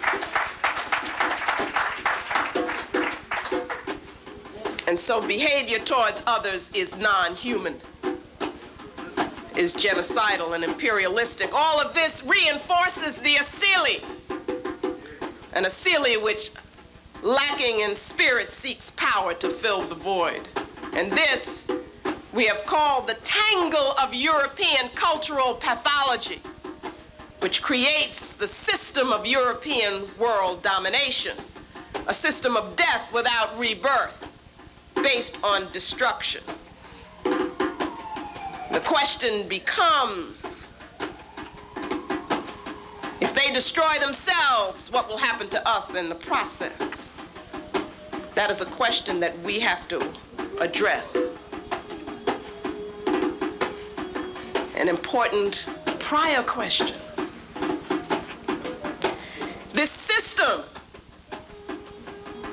has power. Where does it get its power from? Let's look at the next slide. Let's begin again with the asili at the top,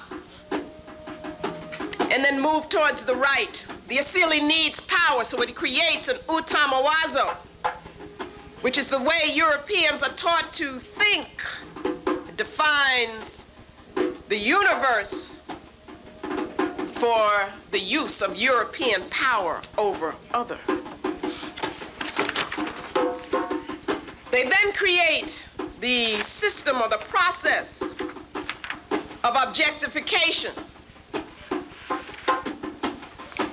And they do that by denying spirit and degrading nature. They then build institutions which are based on that utamawazo, that concept of thought, of truth.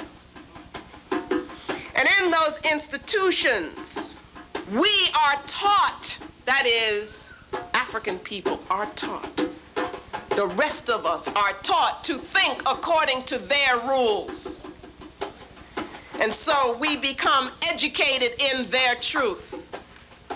And the result is that African people then define themselves, we define ourselves as inferior objects of European domination, as we are trained to accept the system of global white supremacy as truth.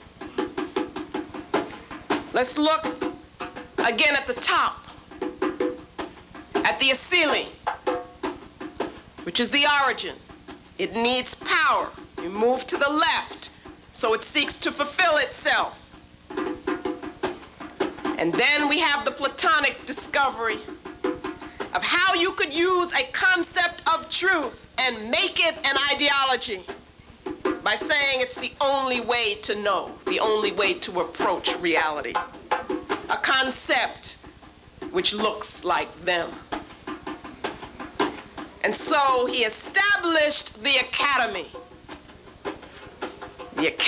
based on the concept and process of objectification, based on a tyranny of rationalism or control. And what happened in that academy? It was a training ground and continues to be a training ground for those who are supposed to dominate. They are taught to dominate. At the same time, those who are to be dominated are taught to be dominated. They are taught to be ruled. We are taught to be victims, to be objects. That is the method as we are taken away from our source and taught to deny our spirit. And so this results in Africans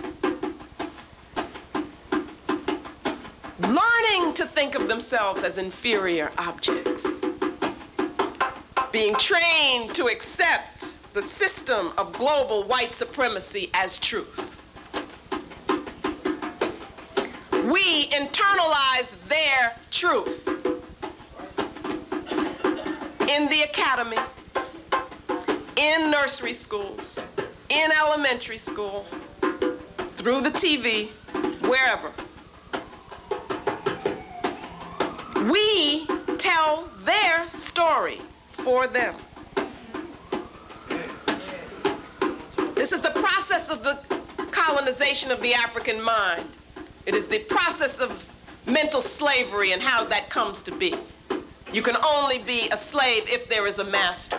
So this is the process by which the master is created and thereby the slave. Question: where does the system get its power from? Who can tell me the answer? Us. It gets its power from us. We give up our power. How? As we accept their definition of truth and reality. That's how it works. What do we have to do to break that power? Redefine. Come back home. Do Sankofa. The next one.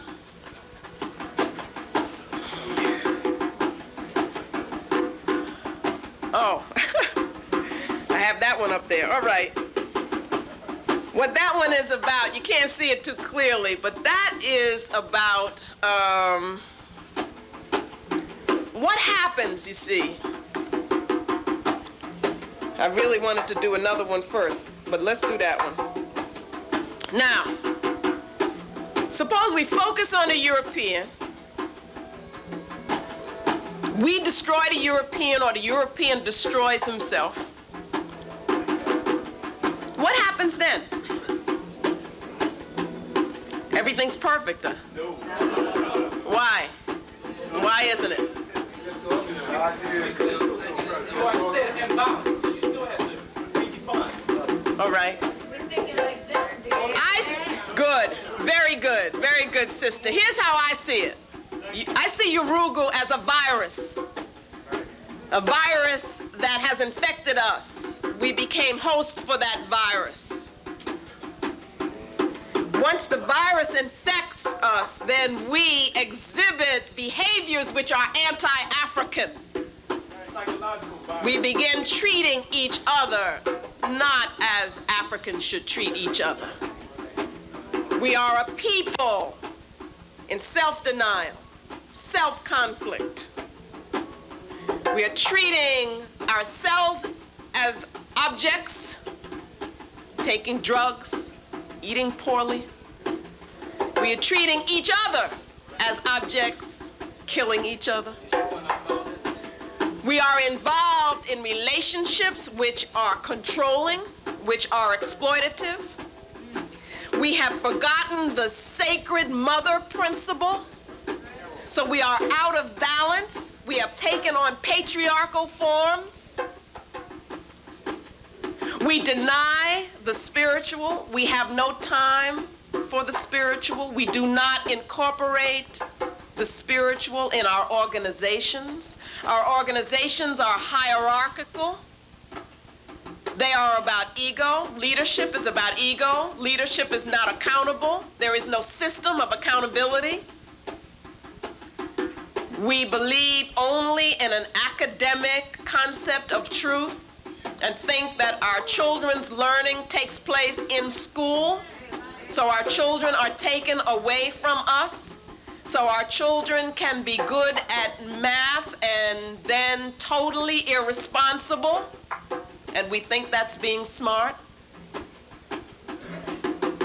We do all of these things because the virus is in us. So what does that mean that we have to do? We have to cleanse ourselves. We have to heal. We have to come back to our concepts of truth. Let's have the next slide, I think. Okay. What we do is feeling that we are as filthy rags. We seek validation. We want the European to tell us, you're all right. So we move into the academy as we deny a spirit in a process of an act of self-denial. But the purpose of the academy is to justify European domination. It is to produce an objectified, controlled reality, which is the basis for the ideal state. That's what Plato said. The academy, the basis for the republic in which the philosopher kings were to rule. Everybody else was in the cave. Everybody else was ignorant. We go into the academy in a state of self-denial and come out of it how? Prepared to destroy African people. For instance, there's a crime bill. We identify, oh great, they're gonna take all those awful people off the street. Not understanding that these are our children. This is our future. And that's because of who we've been taught to identify with. We come is for us to create our own institutions. The brother got up and talked about starting a business. We have been taught to be dependent. The Ma'afa is that great disaster when we were raped, kidnapped, and made political prisoners, which we still are. And in the process of the Ma'afa, which continues, we were trained to be dependent on the very being that would destroy us. That's the process of enslavement. That is the creation of the master. So that we cannot visualize an independent African institution. We have all the resources that we need, but we don't build our own schools, our own universities, whatever we would call them. We're in a state of denial. That's the answer. We've got to get back that kind of belief in self. Can I have the next slide, please? And there are people who are doing that, African people who are bringing back the power of Africa, which is the power to do, the power to energize, reconnecting to the source in our own environments. Next slide, please. We are doing them by creating our own places of study with our own objectives and goals in environments which feed us and nurture our spirits. These are people who are involved in a leadership training process in Virginia that is run by a group called Ankabia that comes out of Washington, D.C. The brother Ajay Akoto has written a book called Nation Building, which every African person should read. And that is about creating our own environments based on our own concepts, which affirm who we are, which allow us to use our own resources for ourselves, our own energies for ourselves. Next slide, please. And in these environments, we not only think together, discuss together, but we actually build together. How many people here have actually participated in the act of building a building? Not very many. And if you have, sister, that's good. All of us need to be able to do that, to build together. These young people are building a building. Next slide, please. And so we participate with the symbols that connect us to our source, the sacred stools, and we honor our sacred ancestors, and we use their energy to continue to build. And our young people, as you see the sister there, grows up in this. Imagine how affirming that is for her. Next slide. And we wear clothing that is actually made by us. You see a camp here, Heritage Village Encampment, where young people make their own clothing, do their own dances, dance to their own rhythm, to the rhythm of their people. If you grow up in that, you have a very different concept than most of us have now. You don't want to put chemicals on your skin, or your hair for that matter. You don't want to imitate another person's way of thinking. You glorify what is your own, and you feel the strength of that. Next slide, please. We see here, well, I guess people in the back can't see, but even the waist beads that have been made, they're beautiful beaded jewelry that is around the waists of the sisters who are dancing. It's made by them in that environment, which is theirs, on land that is owned by their family, which is our family. That's nation building. So it's a way of thinking that will help us to cleanse. Because we are talking, as Aikwe Arma told us, about not the healing of a single person, but we're talking about the healing of a race. And the healing of African people will take place through the act and the activity of nation building, which is the building and the creation of African institutions. Up, you mighty race. You can accomplish what you will. Madasi, Madasi, Santasi.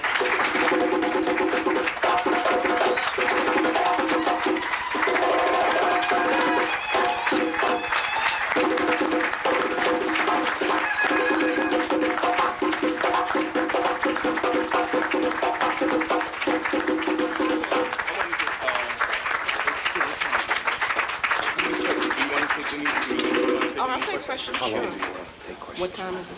It's 9. Okay, only about 9:15.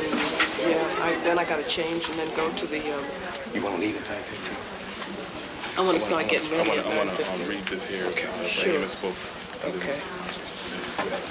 Okay, we're going to have a brief question and answer period. Before we start that, we're going to have a poem presentation by Brother Richard White. Once again, give her another hand for this African poet.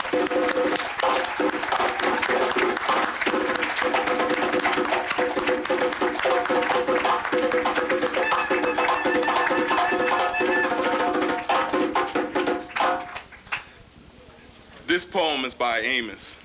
The battle must be joined. No nation, no civilization have come to the fore without new organization, without thinking new thoughts, without working, without actually doing, without being willing to take a chance. A willingness to risk all, without a willingness to go against overwhelming odds, without a determination to be the best, to be superior, without a desire to determine its destiny and that of others, without a willingness to fight, to shed blood, to risk defeat. The battle must be joined. It must be fought, being a battle of mind wars of spirit, of will, of bucks, of iron and steel, shell and bomb, of tank and plane, of rockets and satellite, star wars, of technology, of information. The battle must be fought. The gauntlet throw down, the chip knock from the belt, bully's shoulder, the lion stepped over, the clash and clang of sword, curses of men, mounds of pain. The battle must be joined. Fought in the streets from door to door, in the schoolroom, in the boardroom, in the bedroom, in the war room. Hand-to-hand combat must commence. The battle must ultimately be won in the field. It matters not if you're erratically delineated the subtleties and the nuances of racism and racial discrimination, if you can delicately dissect with a master surgeon skill the anatomy of race and the body of politics, if you can tease out the intense thread, if you can paint the most beautiful dreams on canvas, or write the greatest vision of parchment, or ride in your time machine and visit ancient African kingdoms, cities, and empires, or feel the pain and degradation of slavery, or celebrate all we have given to the world, or point out with great explanation the white devil, still, the challenge must be taken up. Fire must fight fire. Institution, traditions, habits, hopes must be uprooted, raised, and put to the torch. No stone left unturned. And institutions, traditions, habits, hopes must be restored, rekindled, or rebuilt anew. Bricks stacked in place. New songs must be sung. New voices must carry the tune. New feet must march to the new drum beats. New hands, new banners, and standard raised. These songs must be your songs. The voices, your voices. The feet, your feet. The hands must be the ones at the end of your arms. The soul unsold to the devil must be your soul. A new world must be created. Make it your world, a mandala.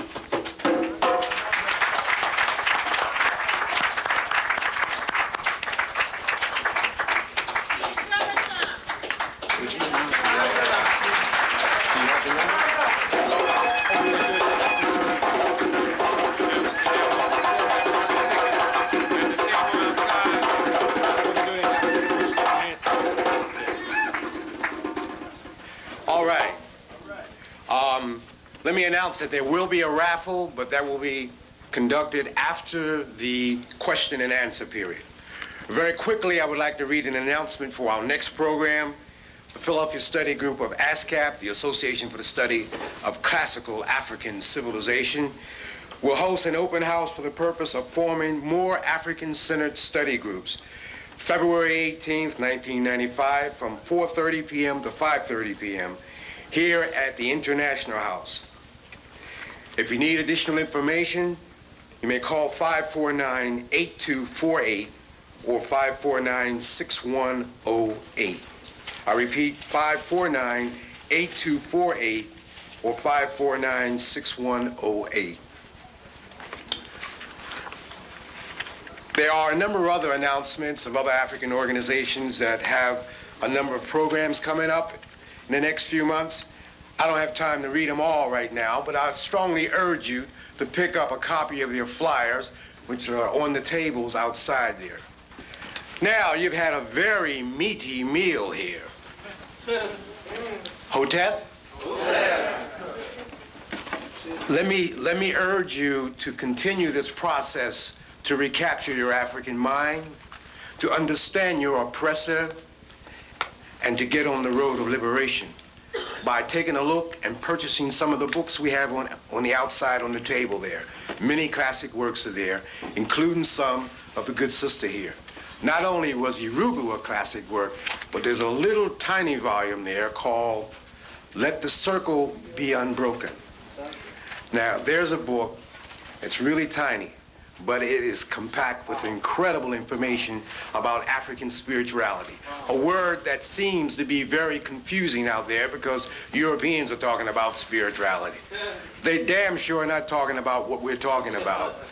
And indeed, you know, if we're on the right track of recovering our minds, we need to know what African spirituality is about to incorporate in all aspects of our struggle and our lifestyle.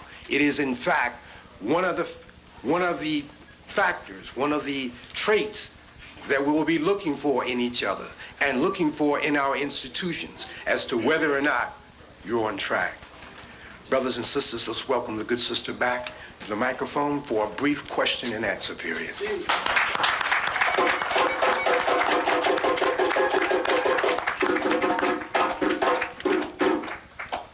Now, this will only be for 15 minutes. Oh, what's that? Your question and answer.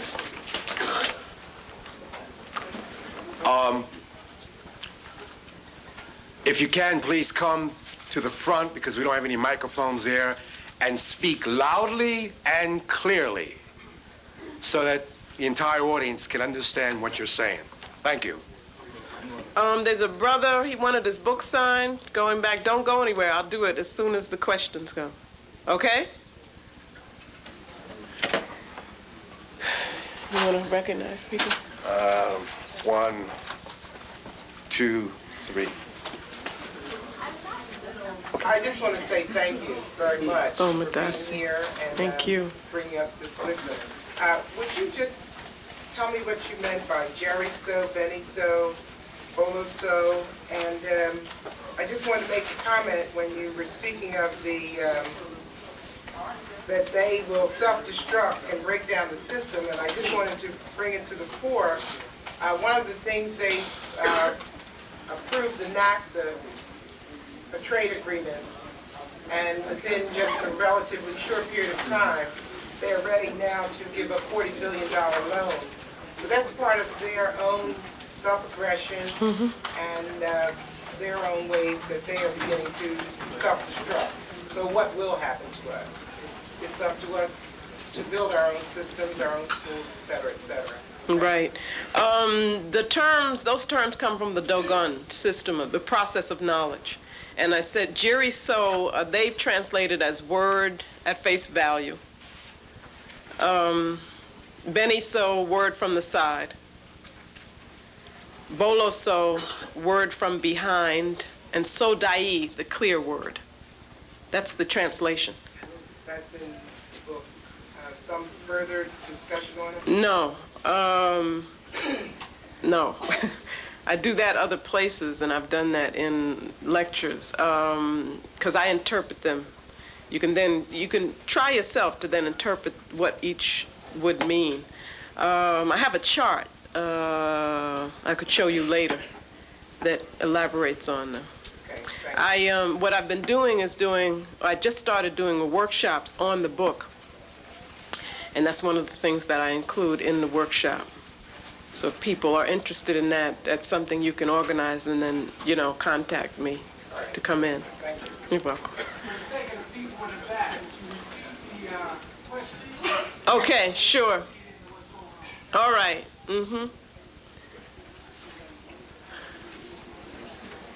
Can the people who have questions move to the center, and then that way, or stand up at least so that we can hear you? Then we'll move you in order. We'll start here and go back. If everybody's okay, we'll get to you guys. Yeah, question. Yeah. Everyone else with questions, please come to the center here so we can have it organized. We won't be able to go on too long because I also want to leave time for people to sign people's books. I know people want that. And then I have to leave. I have to catch a train. Go ahead. Who says what's natural and or what's African? How is that determined? How do they know? Okay. What authority? It certainly is not an authority in the sense of a hierarchy. It's part of a process of us retrieving, studying, and looking for, I'll tell you what I've done, looking for the common principles that are found in the various expressions of African culture, African institutions, and African spiritual systems. Because one of the things that you'll find is that while there are different languages and the spiritual entities, for instance, will be given different names, you find the common principles in all African spiritual systems. The ancestors, the universe as a spiritual whole, the things that I was talking about, they're all there in all African systems, in all of the culture. Now, there certainly are the instances of the denial of those things, which are, atypical behavior, which always makes for our destruction. For instance, the selling of other Africans, or even the enslavement of other Africans. And we need to see that as anti-African behavior. African, anti-African behavior. I'm referring to the phenomena of I'm more African than you are. You know what I believe? I don't even use the term African American, for instance. To me, that's a contradiction in terms. And I see it as the Asili manifests itself in us. There is a saying which a brother very close to me was the first to say it to me. Then it's been said, I think, in the book recently, Chester Higgins' book, but that Africa is born in me. And so we ourselves become manifestations of that Asili. What happens is that that African Asili manifests itself in different ways, but the core, the seed, is always consistent, is always there. Just like the Europeans is always consistent, ours is always consistent too, but it takes different forms. So that we are all we as African people are all living in a state of contradiction. All of us. We are all in a transitional process. All of us. So that I never want to stand up and sound like I'm being judgmental about what some African people are doing, as though I myself, are at a different place. I am at a different place, but I'm not at the same place as somebody else is at. There's work that we all are involved in a process together. So that doesn't make any sense. And I think even the brothers and sisters on the continent are, I just came back from Panafest, which was a conference over there. And there was this feeling of the recognition of the special place that we have as diasporic Africans, born here, in the whole movement to reclaim African civilization, as opposed to that view of, well, they're the real Africans, and we aren't. So, your question is a good one, but it's not like there's any easy answer. It's that the answer is in the process itself, and the process is that return to self that we all have to be involved in. Your response, Mr. Cook. Okay. Thank you. Brother Burton? In one of the temples over in Egypt, there is a expression, man, know thyself. Right. Know thyself. Mm-hmm. So most of the improvement will have to come from us ourselves. Right. Absolutely.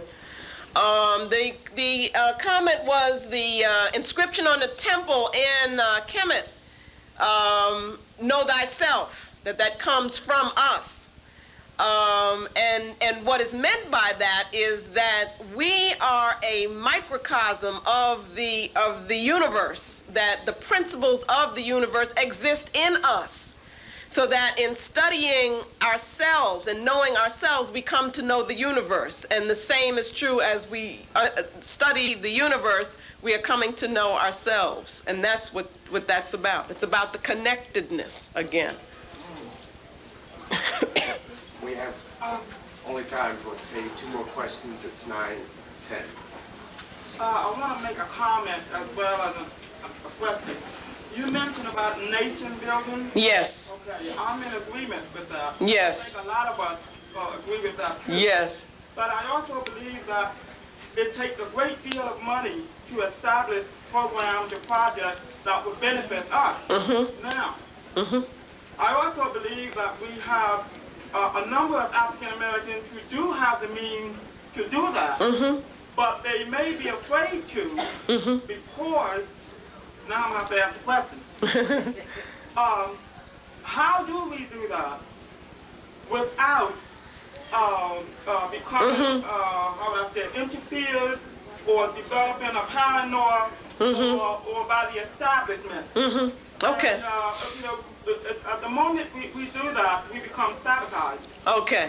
The question is, how do we build independent African institutions without being destroyed, or without having agents among us, or whatever? The pictures that I showed you, the slides, were of an institution that has been in existence for over 20 years and is growing and expanding. You know, numerically still it's small, but it's in process. It has grown, and it has done that without grants from the government, being independent. It has done that. This is Watoto School in Washington. I don't know if people know it, Nation House Positive Action Center, and that's one example that I know because I've worked very closely with them. The answer is that we have to focus on building. Don't focus on what the enemy can do. Focus on what we can do. When you talked about it taking a lot of money, one of the things that Brother Amos used to tell us all the time, you take a community like Harlem and people think of it as a poor community. Yet there are economic resources in Harlem. The amount of money that African people spend yearly in this country alone is unbelievable if you have the figures. We are talking in the hundreds of billions. You hear what I'm saying? I'm not exaggerating, and you can get the figures. I have some in the book, but they need to be updated. We have that, and we don't spend it with a nationalist consciousness. We spend it as individuals. So it's not that we don't have the resources to do what we have to do. And that it's the consciousness that we don't have. Once we have the consciousness, we'll use our resources correctly, and we will deal with whatever we have to deal with as it comes. Paranoia, we cannot allow paranoia, as you're calling it, and you know the word is good, to stop us from work. Do you see what I'm saying? If we did that we would stay in a kind of we would be functioning out of fear. We can't do that. That is not to say that it's not a reality of what has been done in the past, COINTELPRO and so forth. I'm not saying that, you know, you talk about everything that you're doing. You pick your forums. You know what you know, if you're serious, then you don't have to do a lot of talking about it, that kind of thing. But the most important thing is that you know what it is that you want to do, and that you get people together who want to do the same thing, and it'll come to be. Thank you. Brothers and sisters, I'm afraid. Wait, let's. You want to take one more? Yeah, and then the sister. Okay. Okay. I was recently in Ghana as well. Oh, okay. And one of the discussions we had was about the tension between brothers and sisters here and brothers and sisters on the continent, and that in order for us to come together, particularly around the whole issue of some of us having been a part of the so-called slave trade, that we have to overcome that. We have to develop some kind of healing process. Right. So would you speak to that? Sure, I will. As a part of Panifest that I just came back from, I think it was 2 days before I actually arrived in Ghana, there was a ceremony which was the first of its kind, as I understand, and Gary Bird, who is in New York, was a part of it, and has been talking about it on the radio. He is a talk person that we all know in New York, where the traditional leaders, the Omanhanis, came together, organized a ceremony where they actually made a statement of the sorrow that they felt because of what had happened during this period, which was a first on that level for that to happen. So it's like the beginning of a healing process. What I was struck by through the conference of Panifest was that there is a new awareness of ancient African civilization for continental Africans. That is, they are now talking about civilization as we know it, what we created, what we did in terms of science, math, and so forth, which is very new for them, but means that they got to take their lead from us, because it's over here that that kind of information is coming forth. I mean, you have Diop, but you have Diop really being studied here.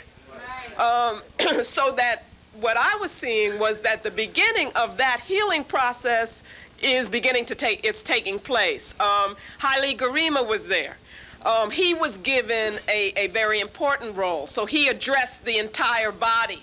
Whereas others of us were in, in smaller groups. And he talked about, in fact, it brings tears to your eyes when he talks, because what he said was that it is Africans in the diaspora who brought him back to his source, who, because of our special kind of experience, had made him feel who he was in a way that he hadn't before. And he said that particularly there was a focus on the dungeons, which, by the way, we will never call castles again. So change your vocabulary on that. But the dungeons where we were kept, which you see in the film Sankofa.